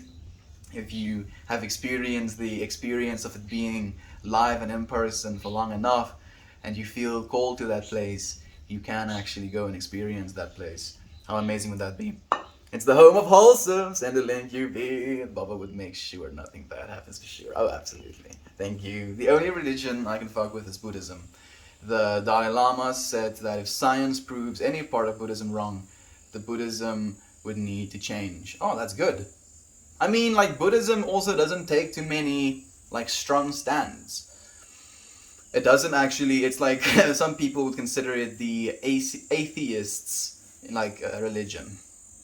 It doesn't have the conceptualization of this singular, like, entity consolidation godness, if you will. And, like, technically, I don't want to speak for all of us, but we hold the same conceptualization where we are part and parcel to that, which is everything. There's no separation from it. Absolutely no separation. And in that way, science is actually proving it correct. That's the trippy part. That is the actual trippy part. I want to come to the farm. I'm afraid of animals, little human animals. Not so much. Oh, slag. There is going to be a little human animal there as well. Bobo is going to come and pull your hair and stuff. Please stay safe. Thank you, Red. You too, my friend. Love to you. Is it considered a religion, though? It's a little... I'm a little high. Can someone weigh in? It's said that Buddhism is more of the beliefs and living. Yeah, exactly. Like, technically, Buddhism isn't really a religion. It is more a practice, if anything. It's like a pursuit of one of two things. Either the enlightenment of the self to the point, and living through the enlightenment of the self to the point of eventual freedom from it, or living in a way where you're trying to bring all of, living beings into that enlightenment and being free from it almost. That, I think, is like the gist of Buddhism, or at least two mainstream types of Buddhism. It's a very good question, and I think that's why it has interested me. It is a good question. The Buddhism is a religion question. I may not be a bad man, but a bad man won't mess with me. I'm as gentle as a dove until I ain't. Now I want to try and read it in Uncle Becky's accent. I may not be a bad man, but a bad man won't mess with me. I'm as gentle as a dove until I ain't. I did it, Uncle Becky. I'm free. Oh, I love you, dude. Man, that's beautiful. I completely feel the same way. It's to the warrior who has his sword sheathed that the grace or the riches will go. To be a warrior, to be strong, to be in defense of your loved ones, of your Haywire Hill, of your family, but not to use your sword. Not if it's not necessary. Semantics aside, hell yes, friend. Buddhist teachings are so beautiful. I have actually gained so much respect from Buddhist teachings as well. Especially listening to someone like Alan Watts, who is a communicator of those type of ideas. I miss this, but yes, this would be awesome. Talk about required reading in school. Oh yes. I hope you and I can keep learning about it and chatting every now and then about what we're learned. That's a good idea. Yo, this is all good vibes. Oh yes it is. Oh yes it is. Definitely. Don't you know about Uncle Becky, Aiden? Dude, I'm so happy that you can learn about him actually. That's exactly what I was picturing. Rats, pamphlets, in a hologram form maybe. I don't know what the future youths will be into. Like I'm getting it's a play on, isn't it a play on youths? The youths. I kind of like that actually. What the youths will be into. The anger we are feeling is leading to constructive discussion, though. Silver linings and such. Yep. We are the ones extracting love, even from the feelings of dread or anger or disappointment or disgust. We are divine enough to be able to do that. Maybe one day we can just download the knowledge straight to our brains like the Matrix. That's probably going to be closer to what's going to happen, Edmund. I mean, if you go, I think if you go 50 years into the future, that is going to be the preferred method, like for information transfer, if you will. That would be great. I have to start meditating more often as well. It's been far too long. I would highly recommend the same, actually, Ninja. Like, that is a great idea, friend. Meditating has helped me a lot as well. Second, succeed means to separate from the country. Oh, really? Texas wants to do that? Basically, Texas still wants to become their own country. So it's like a whole... No, I'm not gonna say that, actually. It's like a Hong Kong thing. I guess I can say that. Man.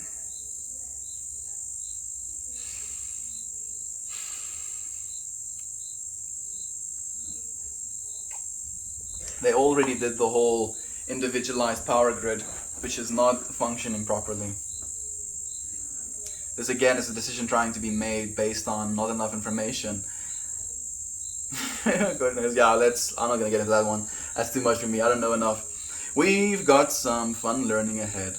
Yes, we do, so much more. And I feel like I've learned so much already, and knowing how much I've learned, I know I'm still gonna have to learn so much more, and I'm just like, okay, let's go, let's go. Yo, in the Discord, I have a little thread, Spiritual Experience channel, and we talk about meditation. That channel was actually time-based, Aiden. We had to keep it alive once every 24 hours. We have laid our sweet meditation child to rest.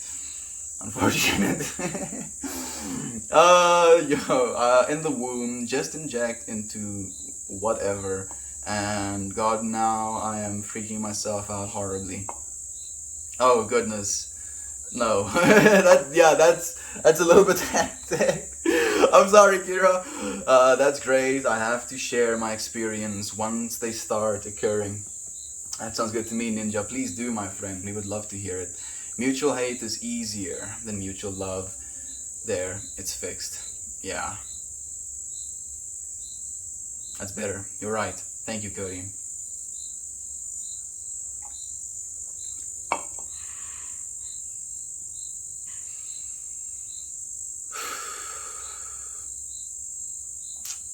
I'm like literally imagining myself taking pieces of what I've said, you know, the immediacy thing. I'm like, nope. Putting back easier. Yup. You plug it in here, plug it in there. Thank you, Cody, genuinely. Gem, Meld, if you woke up tomorrow with $1 billion, what would you do with it? Good question. So, first and foremost, like we're going full solar punk. So I would probably start, like there is now a pretty cool tech out as well. That's called like almost space coolers. It's literally panels that point towards just empty space, and it cools your house down doing so. Invest in that tech. Get our, like, yo, that's such a good question. And yet, I feel like $1 billion isn't enough. That's the worst part about it. I'm like, oh, okay, and I start to like run with it. I'm like, okay, I'm gonna run out of money so fast doing all of this. But yet, every single penny of it will go back to humanity. Like, man, I don't need much. I try to need less and less sometimes. We're going on this Sober October very soon, and I'm planning on fasting. I'm planning on not drinking any caffeine. I'm abstaining from any, let's call it a sacral activity, right? Like complete abstinence. Like it's this pursuit of wanting less on an external level so that I can be more at peace with my internal like experience. And being able to have access to that much money is going to do so much for humanity. Like if anything, like with $1 billion, I would probably want to create a centralized society that has all of these things implemented. And that is probably what I would do. And it's hectic because ideally I would want to just help the entire world. But with only $1 billion, that wouldn't be possible. But if we could, and I would probably do it on the ocean, because that way we could technically, with excess solar energy, literally turn the sides or the water touching surfaces of our sea floating cities into cold plates, putting cold energy back into our oceans. So creating like a floating city out of $1 billion, and then incorporating into that floating city all, renewable energy, having it completely self-sustained, and then opening that city up to anybody who wants to come and live there. That is what I would do. Woman in a van. I'm gonna do it still. Like it's gonna take me a while to get to $1 billion, but I'm still gonna do it. It's just gonna take me a while. Instant Zen, baby. I wanted to go instant Zen, what that made me feel or think about, and then I instantly push my cup over. And it's so perfect because it's this call out of the universe. It's like, yes, you're gonna be instant Zen. How about what you would consider the opposite of Zen? And I'm like, yes, this is still Zen.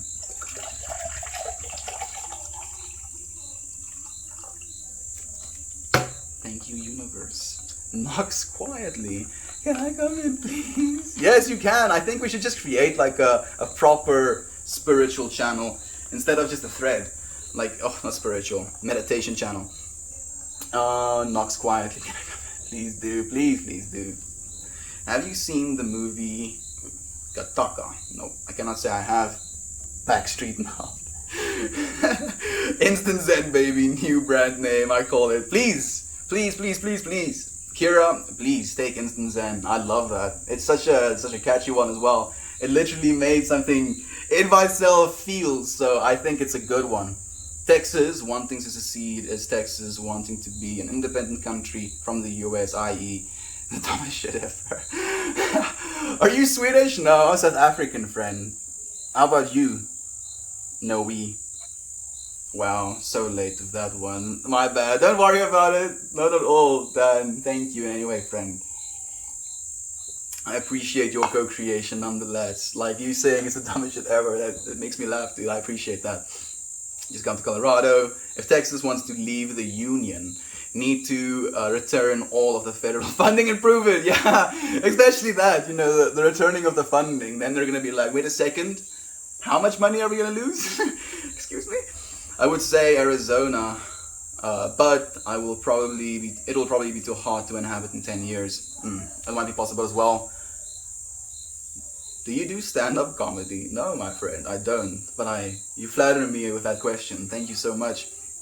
Why do you ask so far? Yeah, so far.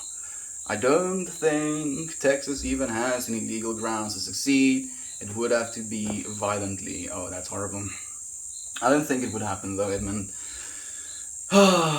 Fear is faith in evil, dude. We cannot have faith that evil is going to persist. Only love, dude. Let's make that our reality. Thank you, my friend. The goal has to have already been living there, but now we're hoping for this time next year.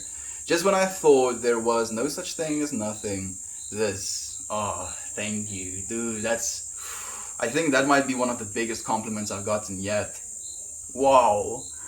Oh wow, dude, just when I thought there was no such thing as nothing. This. Thank you, friend. That's beautiful. Internal wave, international wave, 111 as well. I actually opened my tab, if you will, the chat on 11 watchers, so a 111, 11, and my battery is on 44% right now. So thank you for being so synchronous as well. I really appreciate that. That's awesome. I truly hope you make that happen for yourself. We can make it happen for ourselves as well, Cody. Edmund definitely has that mindset, man. We're going to support him in it. I look forward to watching him grow as well. Thinking of that makes me cringe. It's almost too hot already, but if you're there, I'll feel welcome, brother. There we go. Thanks, man. It's fucking Jon Snow during summertime. Yep. Jon Snow just chillaxes during summertime, dude. No ice wall to be defended because it melts every summer. And then we just erect it. We take like small pools of water. Takes us a long time.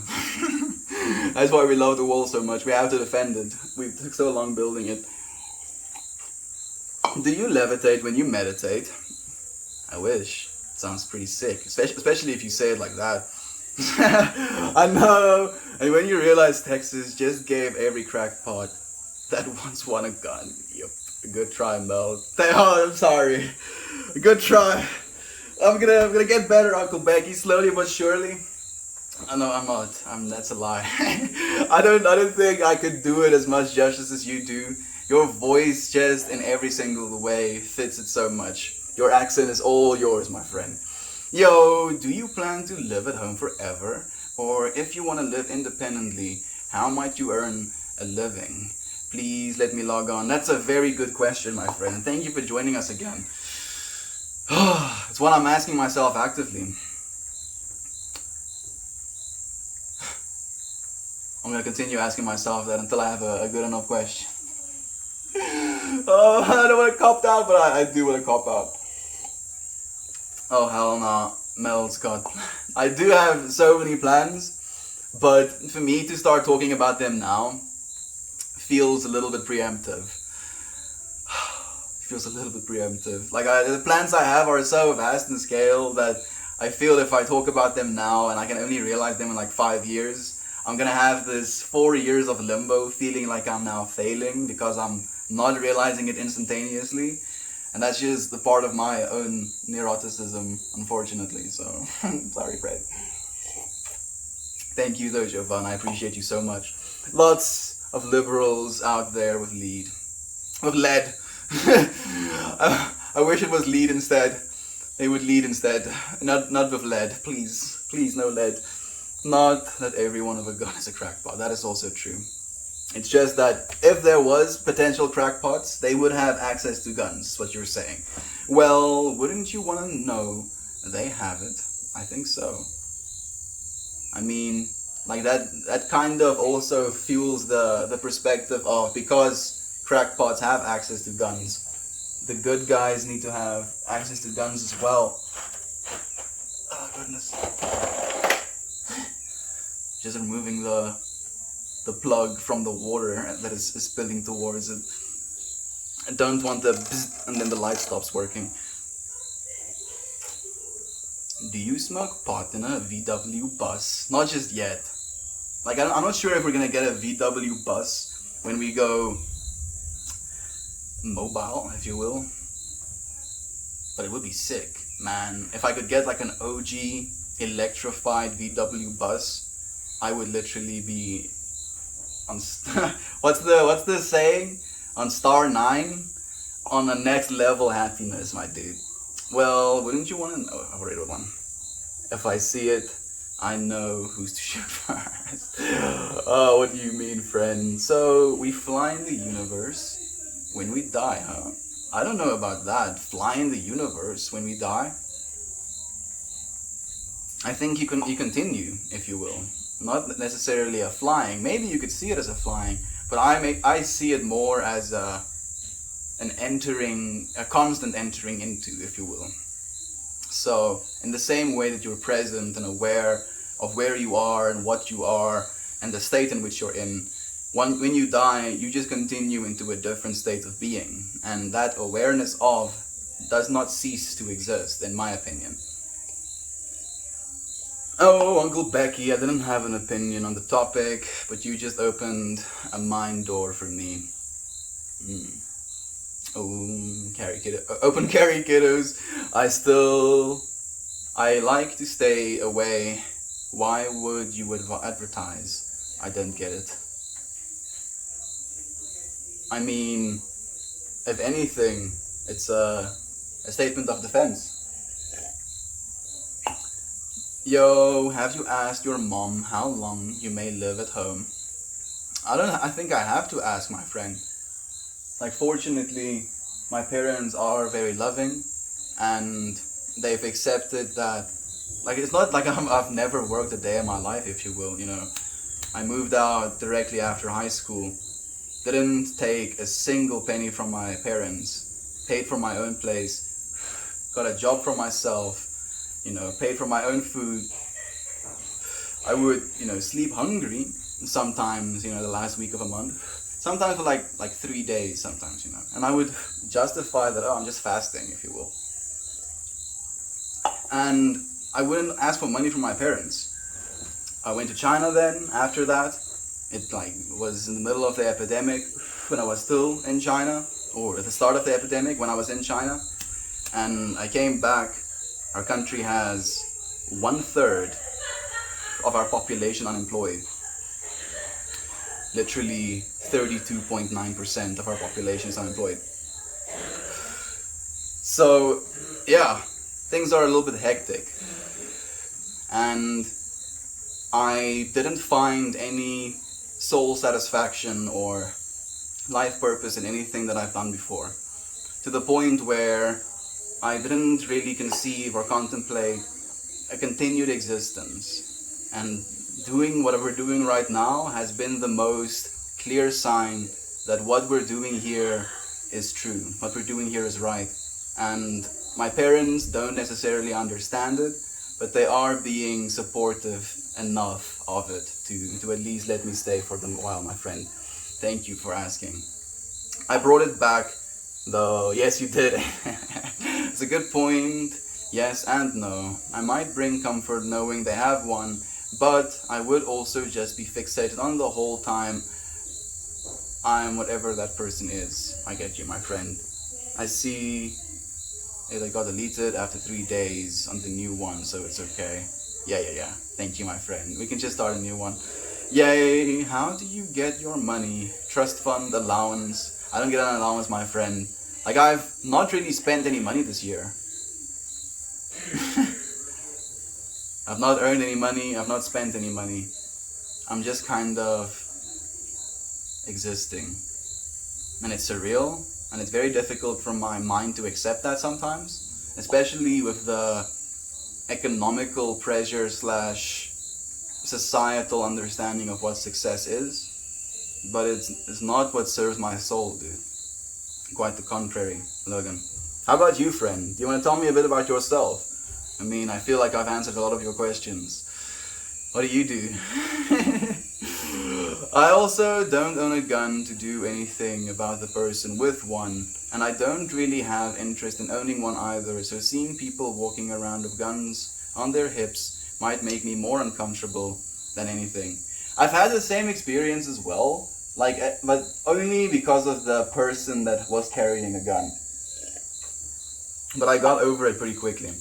Like, there is this friend my brother has, and this dude is a little bit much, but much in a not healthy way. Much in the way where drinking is a competition, eating edibles needs to make you not walk anymore. Like, allowance money is spent on ammunition, that kind of much. And he also has open carry here in South Africa. And he's like 19, no? 21, sorry. He's like 21. And I just know that this you know, like, I want to say kid, even though it feels a little bit pompous. This kid does not have, you know, proper responsibility understanding right now, and is, you know, in direct access to that thing. And he's very clear that he wants the opportunity to use it as well. And I think that's the fundamental difference. Like, if you want to use your weapon on someone, then there's something wrong. Then there's something completely wrong. And that's, I think, where my uncomfortability for it comes from. Time travel, crypto market, get... Oh, Toasty, you flatter me, dude. Same, I'm keeping quiet on the topic because you're all friends here and I've ascended from this place. I am a son of the Republic, and my family have been here since before it was a part of the Union.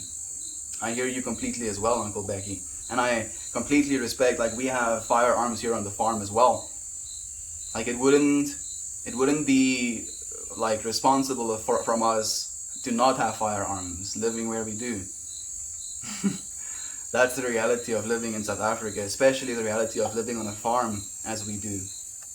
So, I sleep with a firearm as well.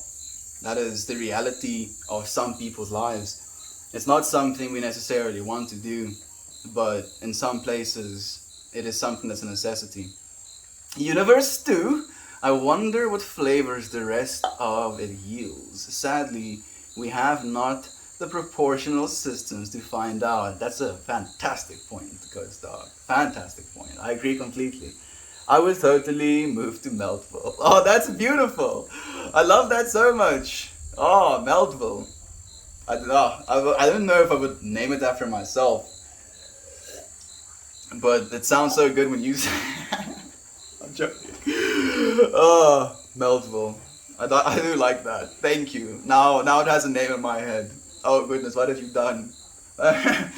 Suddenly, all of the ideas I have for the conceptualization of ideal future, shunk, just like consolidated around a single man. If I had £1 trillion, I'd buy out all the big bad corporations, then liquidate them and give it all back to the people. Same, 100% same, choo choo. That's a perfect idea.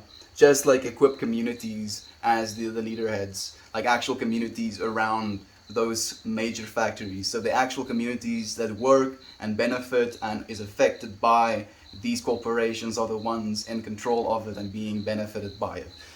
Melty my more. Hey, East Coast Rabbit. My friend, we've missed you. I've been sending you so much love. I hope you're doing okay.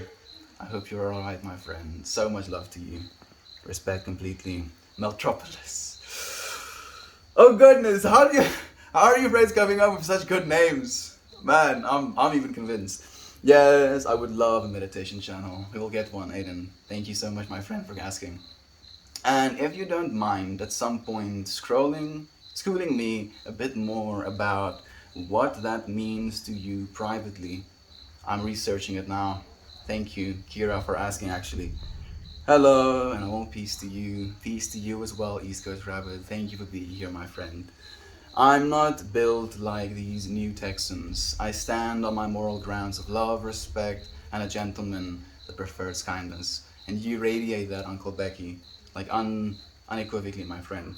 What's up, everyone? I'm watching at work.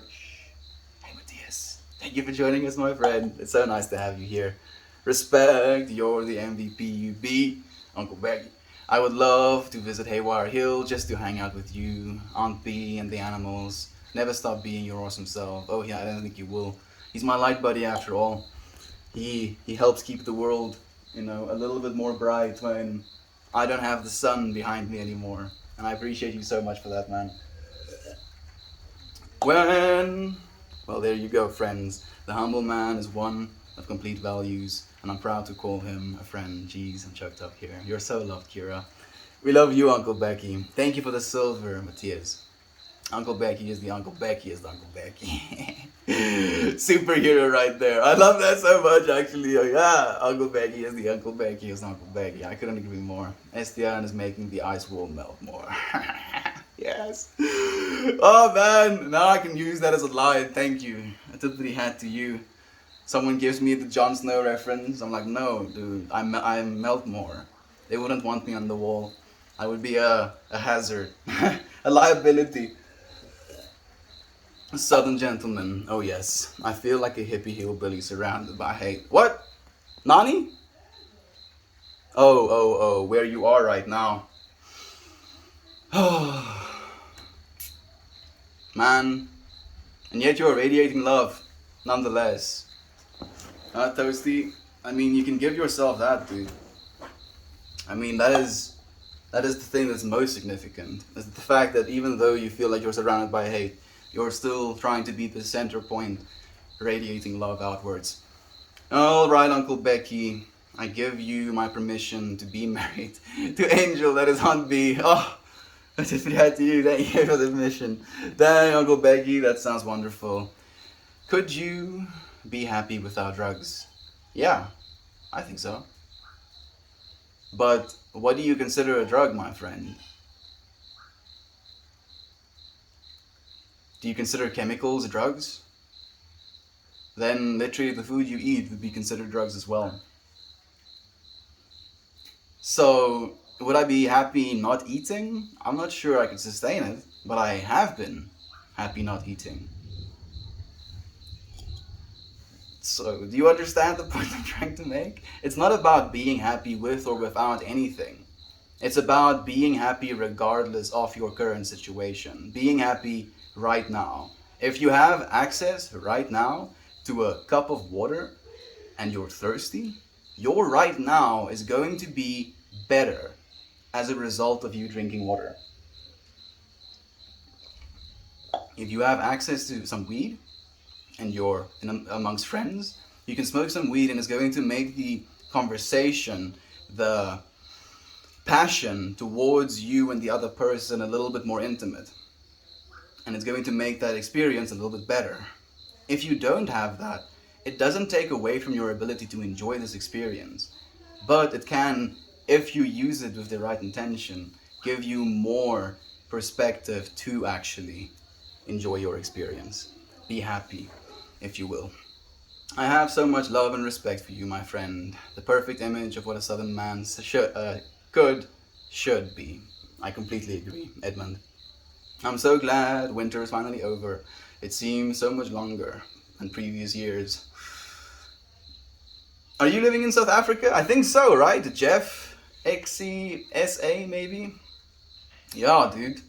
It felt a little bit longer because there was these bouts of coldness that came, after we thought the season already turned, and it kind of made the winter feel a little bit more extended.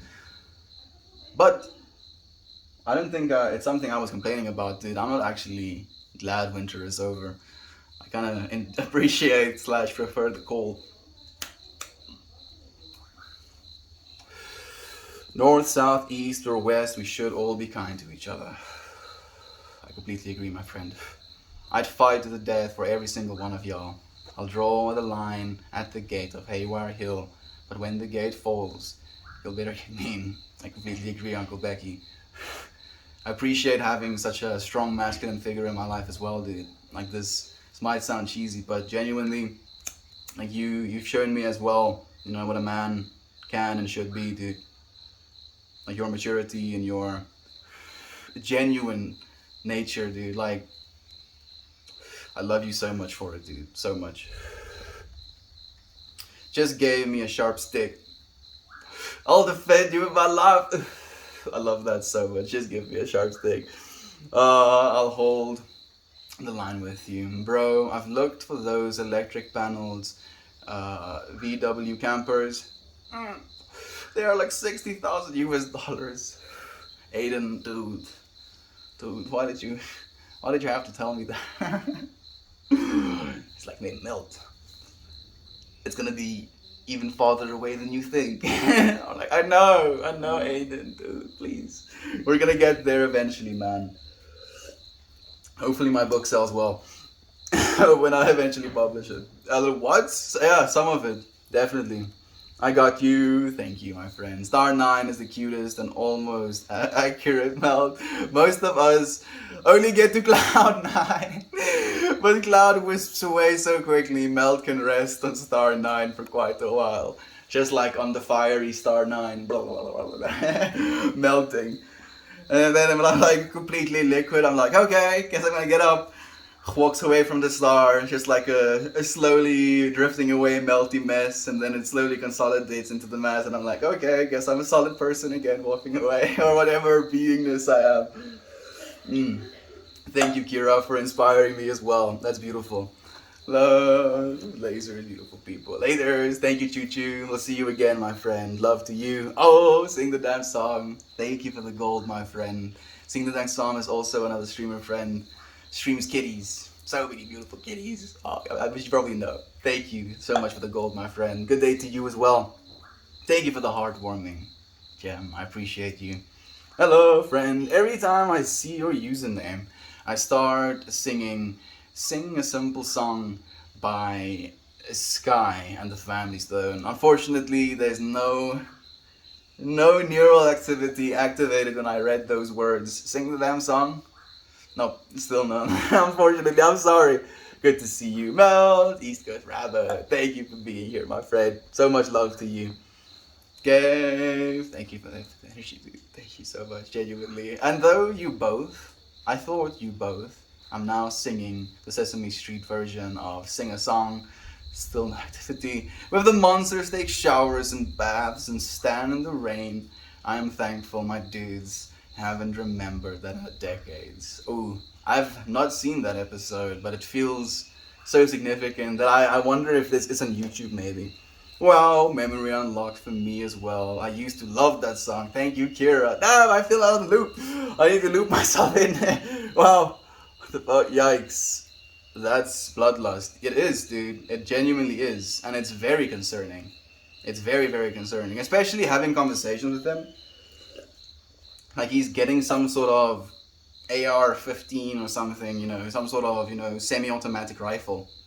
And he's paying, I think, like $500 for the original body, then like another $600 for like attachments, and then another like $400 for like some sort of scope attachment, and he's like telling me how he's gonna get this gun, and I'm like, and then I'm like, but why are you getting it? And it's like, oh, it's a self-defense weapon. I'm like, oh, okay.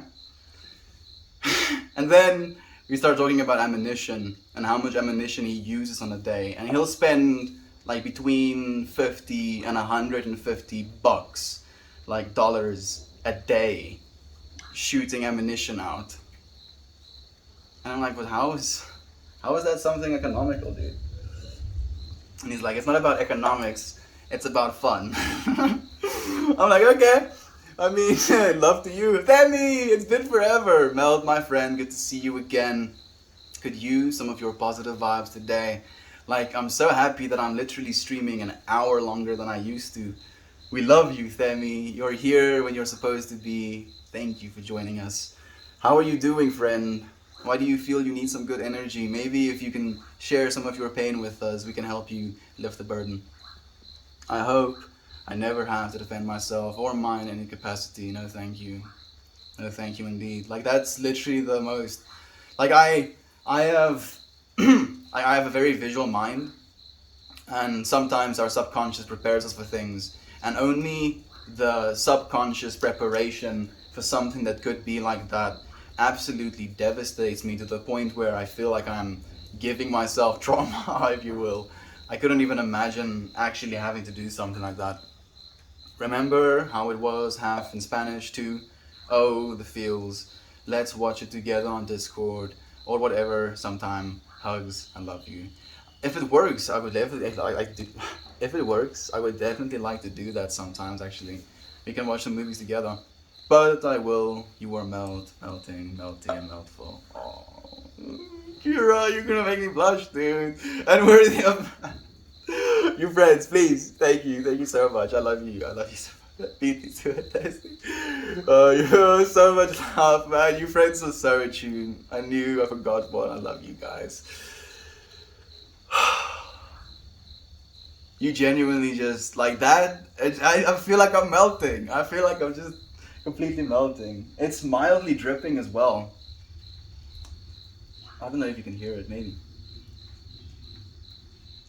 We're streaming for so long, and I feel just so at home. I love you friends so much. That's the thing. I want 100% to protect myself and my family. However, I don't think I would shoot someone. And I certainly won't think I'd be able to kill anyone. So I don't know. Like, as soon as you said shoot someone, I just imagined shooting for legs, dude. Like, if you're gonna have to shoot someone out of self-defense, at least shoot for their legs. Damn, got all three of us synchronicity, right, Aiden? Like, that's crazy, dude. I mean, it makes perfect sense, but it's so beautiful. This is so bonding, having same thoughts, because of how connected we allow ourselves to be. Literally, we're tuning into the same mindset.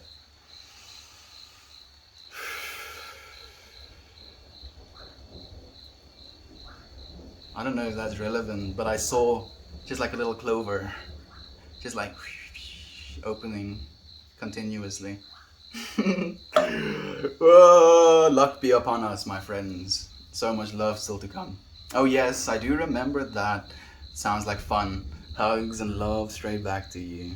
I would love and miss you, darling. Oh, mammy, sending you so many good vibes. Wherever you are, you're probably cooking a delicious meal or eating said delicious meal right now. Love you, Toasty. Always popping off the best vibes. Oh, it's true. It's so true. It makes me so happy to be able to share this space with you, friends. General, I saw her today. Did you go to her burial site, my friend? If you would be willing to share. To you friends who don't know, East Coast Rabbit's sister passed away recently. She was a nurse, an actual hero that was working during the COVID epidemic as well. And she contracted COVID herself. We're sending your sister so much love, my friend. If you'd be willing to share her name with us, we can share even more love towards the fact. Is music a drug? Yes, definitely. At least in my opinion. If you look at the neural activity that gets activated when you listen to music, I would say yes, music is a drug. Music is reality. Ooh, I like that even more actually.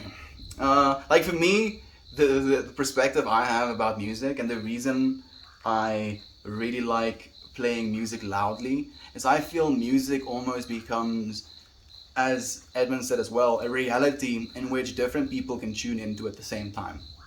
So, in the exact same way that us together smoking weed, for example, could tune us into a mindset or a feeling, the exact same thing happens with music. You're literally being tuned into a mindset or a feeling because you're collectively listening to the same reality. And it's pretty surreal, very much drug-like. I did too, I just miss her. So much love. Toasty for years. I surely can be a temporary intoxicant. It is wonderful. I actually call it a psychedelic influence as well, dude. Music is the universe. I am out of water. Completely.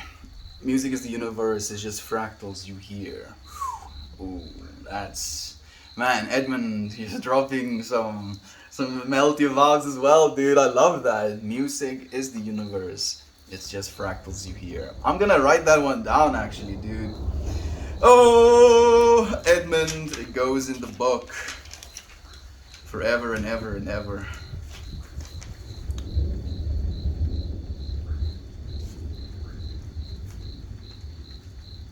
One more time. Music is the universe.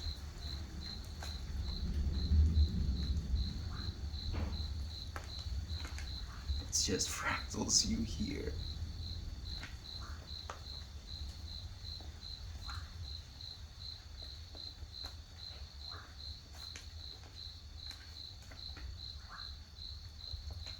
You know why that especially resonates? It's because if you've experienced a fractal nature, if you will, you'll know that music can also influence that. It's also very much why psychedelic festivals are a thing. Vibrations, designing vibrations. I'm Kira, it's nice to meet you. I see you all the time, but I don't think I've really talked. Much love to you. Thank you so much, Kira, for reaching out, my friend. Ah, shucks. Kicks rocks. With the like hands in the sides. Ah, shucks. No, stop. I love you. I love you so much, Uncle Becky. Take all of the love, dude. You deserve every bit of it, man. I suppose I can't know what I would do in a moment until the moment comes, though. It is very hard to make these decisions or to even preemptively try and feel into that. Because again, I don't know if you have the same experience, but it can feel traumatizing. It's like something that viscerally scares you. Good beautiful evening, my friend. Good beautiful evening to you as well. When it rains, thank you for joining us, my friend. So nice to have you here. How are you doing? I love writing. I would love to publish a book one day as well. What would you like to write about, Aiden? I would love to know, my friend. It's very, very true. The adrenaline is what helps you survive, and it's a moral proving ground. That's a good point as well, dude. Adrenaline can be something very, I want to say, almost intoxicating in the way where it makes you stupid. It makes you make decisions that you wouldn't make normally. And being able to be aware of your potential, like its rating is so sideways. I just want to get my book out of the rain. Instead, like getting some drops on the little roll mat that is in front of me. These things. Ah, there we go. Indeed, my friend. Absolutely. All I can hope to do is hope that the moment never comes. Absolutely. Finishing morning meetings, and it's still going. Sending even more love to all of you. Thank you, Yader. Yeah, dude, I think maybe this will be a record-breaking stream. Are we gonna go all the way until 7 p.m. my time? I'm gonna check if my yeah, it's still recording. I think we're gonna go for an actual 3-hour stream today, probably. Let's go. Self-defense. Yep. Self-defense, dude. What? I get what you're saying. Okay. Ugh. Oh man, I don't know how to read this, but I'm gonna try. Fai liartisco perché hai un pol a fascia da ci si faten paglia al minito. Yes, Galaxy. I also feel into what it is you're saying. I don't know what it means, but I am feeling it, dude. Thank you. And I thought that was hard. It's a good drip sound. Oh yes, I mean, the good drip sound is hitting me right now. But it has been a hot day, so I'm kind of accepting of it. I'm like, okay. I can deal. I can definitely deal. Since I'm thirsty, like I hope my body absorbs the water externally. That's not how it works, I know, but I hope so. Actually, a little bit. It can work a little bit like that. But you have to be completely covered in the water. For your information, after copious amounts of research, I have learned that I combined 2 separate Sesame Street songs about singing. Both are worth watching, totally posting on Discord. Thank you, Kira, please do. School, particular term. Yeah, thank you, dude. I appreciate your contribution as well. Well, you have me convinced too. Well, I mean, the universe was no accident. Anywhere you see design, there is a designer. That's a good point, International Wave. Thank you, my friend. I don't, argue with that at all. I believe that intelligence drives evolution, not the other way around. Sending love. I had a boip in my chat box, and Reddit didn't let me send it. I don't know what boyup means. Boyup? Am I doing that right? I hope so. Memories of that show melted together. Oh, Estian, you're so sweet. We all love you so much. I love you, friends. Thank you. Like, I couldn't ask for any more. Just thank you so much. Do you have any thoughts on the Antwoord? I have pretty strong thoughts on the Antwoord, unfortunately, Women in the Van. If you understand their lyrics, they're not exactly singing about good stuff.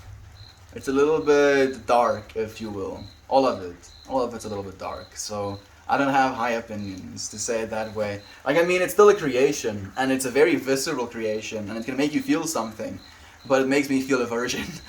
So that's my opinion. Thank you for asking, though, Jem. I appreciate it. What's your opinion on it? I would actually love to know. Shivers. Oh, snap. I've made it as hippie. Oh, yes, you have, Edmund. Yes, you have.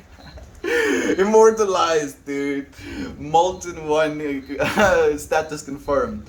The last time I took lines, I really did feel like I was melting together. I get it, lol. You do, Aiden. We all get it, dude. And I feel that more and more of people in this planet, on this frequency, is going to start getting it, if you will. I think they're freaky. Oh, they're very freaky. But do you like them a lot? Edmund made the book, and the sky applauded. Woo! Oh no, Rabbit, I'm so sorry. I thought you were responding to the summonings, Mammy. Oh, so sorry. No, you're not in the wrong at all, Kira. You were literally just reaching out and sharing love. That is the only thing that you were doing, my friend. Only love. That a nighter, hello Mel. So glad I woke up in time to catch what's left of the stream, and so happy to see you as well, dude. Thank you for joining us. How have you been, dude? It's been forever. I've missed you, my friend. Hey, at least the reference was caught. I enjoy it some, some yes. Dude, I saw the lightning too. There was lightning? I missed that one. I have a blaring light in my face, unfortunately.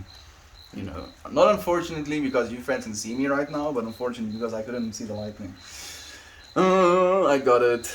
Doesn't happen often. So I am appreciating the moment. I hope you are well. I'm doing well. Thank you so much when it rains. The stream started off with me being a little bit angry, and I feel the reason I was angry is because we do not have our perfect world today, which was today's intention.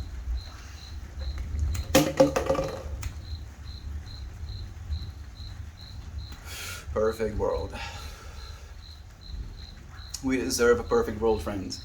At least as close as we can get to it. If we don't strive for perfection, then we're never gonna get there. But we're never gonna get there, so we better start striving. Eventually I would like to learn enough to teach people about the life outside the one realm of consciousness. Help bring people above their suffering. Aiden, this is what we're gonna do, dude. I'll share some information with you soon, dude. I have maybe one sip of water left.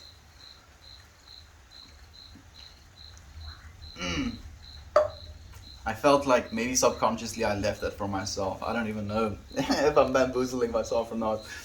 And that's the book I would write. Oh, perfect. That's perfect, dude. That's 100% perfect. I love that, man. Good evening to you. Record streams. Let's go, baby. Yeah, I think this is gonna be our longest stream yet. Actual longest stream. Shine out. Thank you. Thank you so much, Burley. I will if you do as well. Please do go and shine on yourself, my friend. Need another cushion umbrella. No, now I'm actually vibing, Cody. Now I'm actually vibing with the rain. I'm not resisting it. I definitely did yesterday.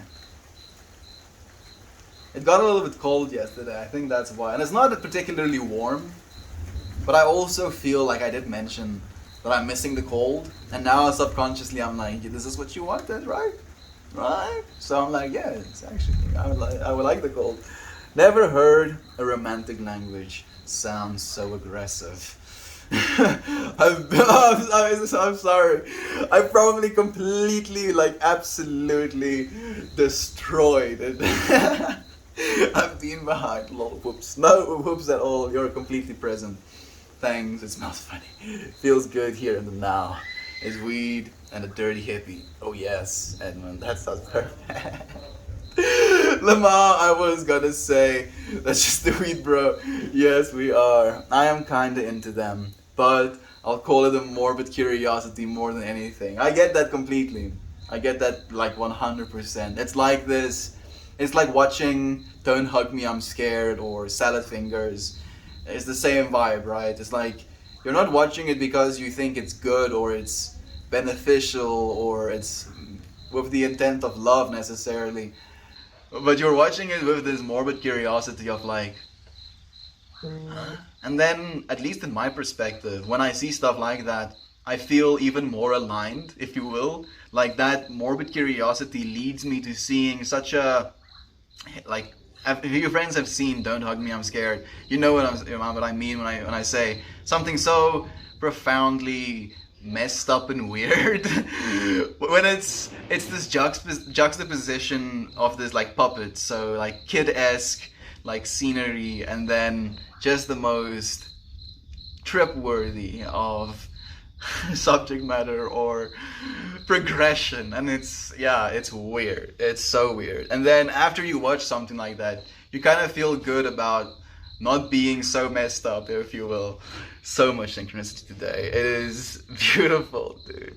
3 hours is epic, lol. Mainly because it's so much time together, and it's so wonderful, Kira. I'm so happy to be spending this time with you. The thing I'm really curious about is how long my phone is lasting. It has never lasted this long before.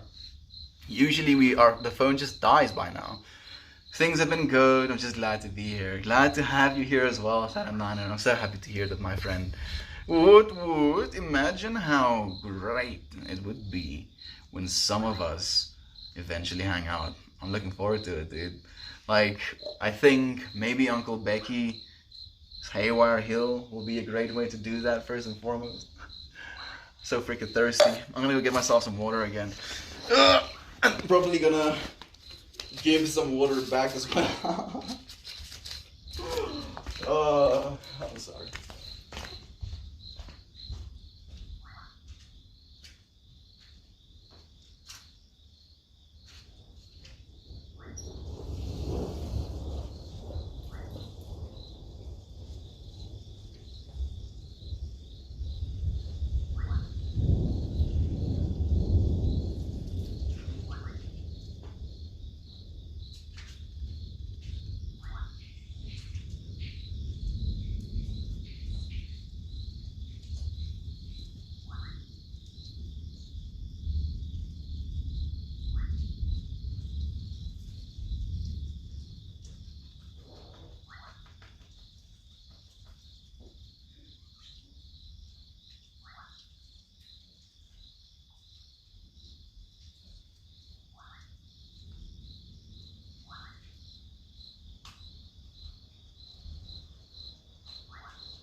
I think I stepped on a beetle when I stood up, unfortunately. I literally feel like a new person right now. Like old Mel has disappeared, and now a new, refreshed, alleviated Mel has reappeared. I'm curious now. Technically, and I'm sorry if this is too much information, a full bow, or, you know, yeah, like, I don't know what you call it, urine bag, like having pressure inside of yourself, not having gone in a while, can technically create an anxiety or a pressure that could literally affect your consciousness as well. That's like a trip that I'm feeling right now, almost. I'm gonna make a wook scented candle. Just like the candle is like colored by actual physical weed bits. It's like white wax, but it's just like this green candle. The wook candle. Go get more water. If you're pushing it for 3 hours, Mark, you'll need it. You're completely right. Thank you, Jem, for encouraging me, my friend. Last night it was pouring down rain, so I kind of just walked outside. I don't mind getting drenched. The rain on my skin just makes me feel so grounded. One of the most, and I think first, significant, I would consider, spiritual experiences I've ever had was as a, how old was I? 10 or 11-year-old, where I was just singing as it was starting to rain. And I went and I was like in this mood of like singing, jumping on the trampoline in the middle of the rain. And then I went and I lied down on the trampoline. And I was just like staring up into the rain, like having my eyes like open in like a little sliver so that I don't get blasted. And I felt, as you're saying as well, like I didn't have the words to articulate back then, but I felt so grounded. Felt so there in that moment. Man, I haven't remembered that in forever. I don't know if this is relevant, but I also, in that moment, realized that if you stare at a certain point for a long time, it has this way where like these small little artifacts almost look like they're flying into your field of vision and then disappearing before they can reach your field of vision, if you will. And then they're like super far away. I don't know if that makes any sense. But then I was like focusing on one point and experiencing that, and then shifting that focus and watching it disappear and then starting up again. I love that. It's so beautiful. The next, Gwyneth Paltrow. The wook scent candle. Oh, the goop thing. Oh yeah. I would 100% invest into a Wook scented candle before I invest into a, let's just call it a Gwyneth Paltrow candle. Oh goodness, what's wrong with people? How many people bought it? That's the problem. That's the thing that bothers me the most. Same here, personally, I'm counting down to this first. Lol, that's a different kind of goop. Yeah, your goop would just be like bong wax, or maybe stay wax, or you know what I'm talking about. Like the goop you get in your bong instead of whatever goop she got. Yeah, it was cool. The year so it was like 40-degree rain, and it felt so cold, and I love it. Oh, that's probably like Fahrenheit that you're talking about, because that would be scorching in temperature, or like not scorching technically, but it would be hotter than your body temperature if it was Celsius. Guzzler is here. What was the light behind you? Maybe some lightning, or maybe it's like the truck illuminated from afar if it doesn't focus on me. I don't know, dude. You're asking me good questions, but I don't know how to answer them. I will absolutely road trip to East Texas. I would maybe want to go with you, Toasty. How about that? Damn, see that lightning strike behind. Let's go. I will road trip to East Texas from Nebraska as well.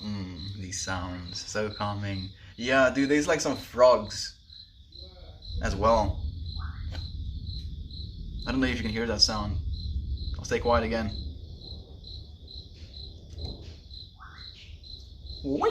I don't know how to make that sound, but it's pretty cool. That's a frog. One more. Okay, it's enough. So calming. I'll pitch a tent by the tree. The goat hangs out. I'm coming from near Virginia Falls, New York. I'll pick you up. This needs to be a video in and of itself. I could totally fall asleep to it. Now I'm thinking about the incentive of getting a whole stream up that just streams South African night noises. Thank you, Jem. Giving me even more ideas that I do not realistically know how to implement yet. Maybe just have like a microphone wired so long. I don't know how far you can extend USB microphones. Just have it on the roof, close to my computer. Would be a vibe. Thank you, Jem. Reddit is fighting me with communications today, but for reals, I love you guys so much. Much fam. Thank you so much, Jovan. I appreciate you. I'm sorry that you've been having a hard time with the communications of Reddit. You know, when it has a hard time getting your message through, and then you hit the enter button and your message doesn't get delivered, and you're trying to retype and stuff like that. Thank you for being so persistent, for being so loving. We love you too, my friend. Sending you so much good vibes. Deal, literally, the Guzzler. I think maybe it was lightering. Yeah, the love is felt, my dear, and reflected back to you. Love you more. There we go. So much love, man. It's so overwhelming almost. Melt, do you ever have out-of-body experiences? Sometimes, if I stare at a spot for too long, it feels like my mind is drifting back from my body. Yeah, dude. Like, I have this experience where my field of vision, like, narrows, and it becomes almost the only thing I see, and the rest loses color. And then, like, I haven't really gone further than that with my eyes open. Usually that fatigues my eyes, and then I close my eyes, and then I can go back if I want to. But I'm usually kind of like, I don't, man, it's difficult to talk about this. I don't consider them as much outer body experiences as a recognition of the self that you are, right? Like, your actual self is outer body. And I don't consider that necessarily as outer body when I experience things in a state like that. Like, I'll find myself, you know, as soon as I close my eyes, like, usually, interestingly enough, it starts off in planes like that, like in some dark plane of existence, where there are like these also kind of melting, but melting in the horrible way, whereas like these fleshy eyes on them and like teeth holes, and then instead of becoming disgusted and averted from that, I just recognize that this must be so painful, so like suffer heavy, if you will. All I can give you is my love and my acceptance and my appreciation that you also are. And then as soon as I feel that, I see that, I make that my reality, it literally almost like they unfold, and from that unfolding becomes this melting of light where they flow through one another gently, and it becomes this dance amongst themselves. And again, it becomes this realization as to what you want to choose as a reality. Some people don't realize they have a choice. I don't think it's necessarily outer body as much as it is the recognition of your light body. Behind, can you share your haircut routine? It's so lovely. Are you talking to me, Jem? My haircut routine is not cutting it. And my mom sometimes like trims my edges if I have extreme split ends and my hair is damaged. She did so after I came back from China especially. But yeah, my hair care routine. Sorry, my bad.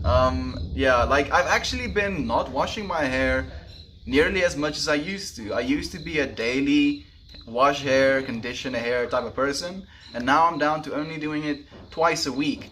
I've found twice a week is where I'm comfortable with staying at the moment. Look at this little dude. You see him? He's like holding on. Like he literally clutched when I touched him. Hey dude, I know you have an exoskeleton, so you'll be fine. Yeah, he fell close. He's walking again.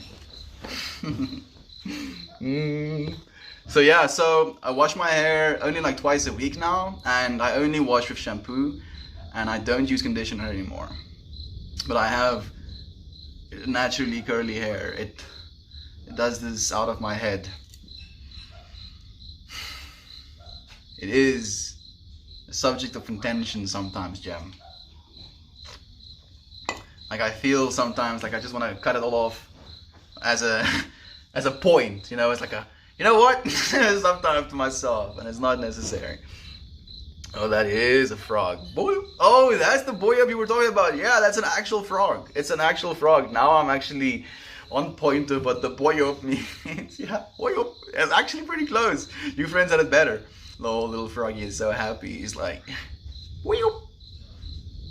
Man, like technically that's his mating call. So he's just like loudly catcalling. You want some? Who wants some? Do you want some? Boy up. He's now a little bit self-conscious. He stopped boy-upping. I'm sorry, dude. Okay, there he goes again. You deserve to be happy, dude. Go get some. Little frog is happy. The self that you are alongside all of the other possibilities of self. Also, yes. Yup. You're not having an outer body experience. You're having your light body experience. Like it's not tethered to just this. You're so much more than just that. And all of that which you are is right there. You just can close your eyes and you're still right there. Close your ears, not taste anything, not feel anything, not be aware of your skin. Like that sounds horrible, but if you go into a float tank, the water basically equalizes with your skin temperature, and then you dissociate where your skin starts and the water temperature starts because it's so equal, and it's surreal. Don't hear anything, don't see any light, and you're so there, always. And then you get to experience where you are when you're not there as well. But I don't think it's outer body, again. I think it's more inner body if you're experiencing something, if that makes any sense. Little things called nighttime. Why is it so dark? Yeah, it's because it's night, friend. I have short hair. My mom hates it, lol, but it's so much easier to deal with than when it was super long. I'm thinking the same thing as well, Jem, like genuinely, like the long hair, especially with it being curly, and it is getting dry as well with me not conditioning it. I should just like take a coconut oil bath once a week or something. But hey Eva, hallo mijn voeftekjes. Hallo zo mijn liefs. Wat zo mijn liefdes. Oh zo Eva's. Hallo mijn Evertjes. Wat zo mijn Eva. Hallo mijn liefdes. Hallo mijn lieftekjes. Zo zo mooi. Oh zo mooi mooi. Oh zo mooi mooi. Wat lief voor jou. Oh, it's lief voor jou, zo goed. Oh, zo mooi. Oh, zo mooi. Oh, my Eva. Oh, you haven't come and said hi to our friends in so long. Oh, zo mooi. Oh, zo mooi. Oh, zo mooi. Oh, zo mooi liefde. Eva, baby, much. Yeah, you have so many people sending you so much love, my liefde. Oh, zo mijn liefjes. Oh, zo mijn boeftas. Oh, zo mijn boefs.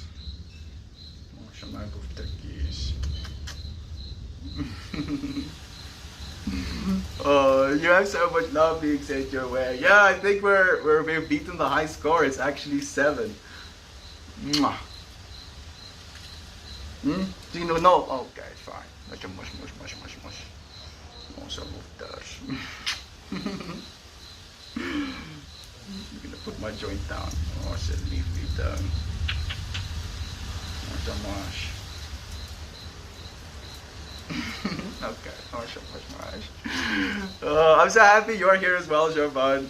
Like I've been thinking about you, especially when you're saying like Eva hasn't come and said hi in a while, and I'm like, Eva, don't you want to come and say hi to our friends? Don't you want to come and say hi to Jovan as well? And here she is. I'm so happy. I've missed a few of them. My short hair. Yeah, so I wanted to say as well, Jem, I definitely feel that just being able to have short hair again, you lose so much of the hassle. And like the hair falls out and you have to comb it, and there is this whole process of combing from the tips to not rip your hair out of your scalp, and it's so much work. Imagine myself as almost infinite versions of myself. I exist as different person to different people at different times. I exist only in the now, but there has been so many selves before. There we go, Aiden. Yeah, dude. Taking one more toke with you friends. Cheers. Edmund.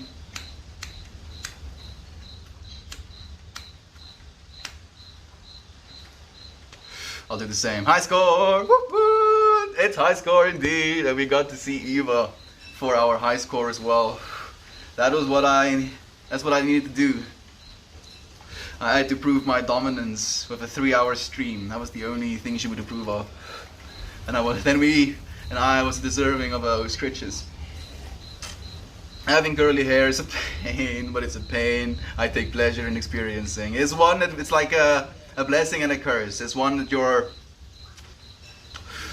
given, and it's like, yes, it's my honor to burden this big shield, if you will. Eva, baby, much. There's that pretty girl. It's so nice to have her.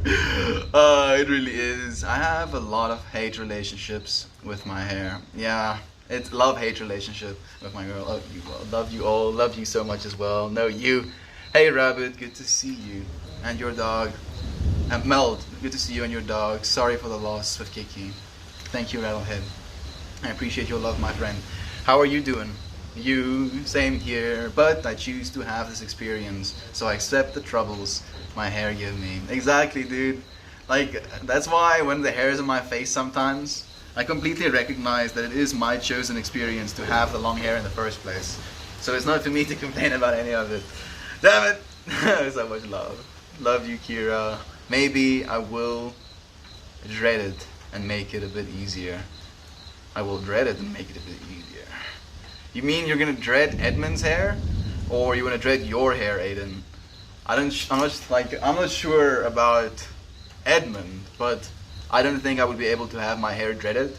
Even though I think it might potentially look okay, I don't see myself doing it. Just because of my own eroticism with understanding knotted hair, if you will. And that's an option. Okay, so it's not out of the box for you completely.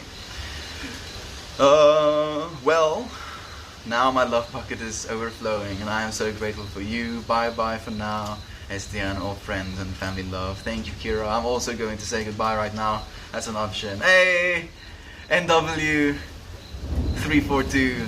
Thank you for joining us, my friend. We're just about ending the stream. I love you. I'm doing okay. We did our first 3-hour stream today. It was really cool. I appreciate you. I love you too, my friend. Thank you so much for sharing your love with me. I appreciate you so much. I might dread my hair, I think. I'm always on the fence about it. Like, I would want to be able to just press a button and see myself with dreaded hair and then be able to unpress that button. But unfortunately, that's not how it works. I love you. Me too, friend. Thank you so much. I'm heading on my way as well. Love and light to you, my friend. I love you all deep in my soul. Love you, fam. Love every single one of you as well. I'm glad I could join. Hopefully our paths cross again. I'm sure it will, my friend. I stream every single day. I look forward to seeing you again tomorrow then. All in the love, everyone. I didn't miss. I skipped my lunch to be here. Hoaxworth. Love you, friends, so much. I'll see you again tomorrow. Goodbye, everyone.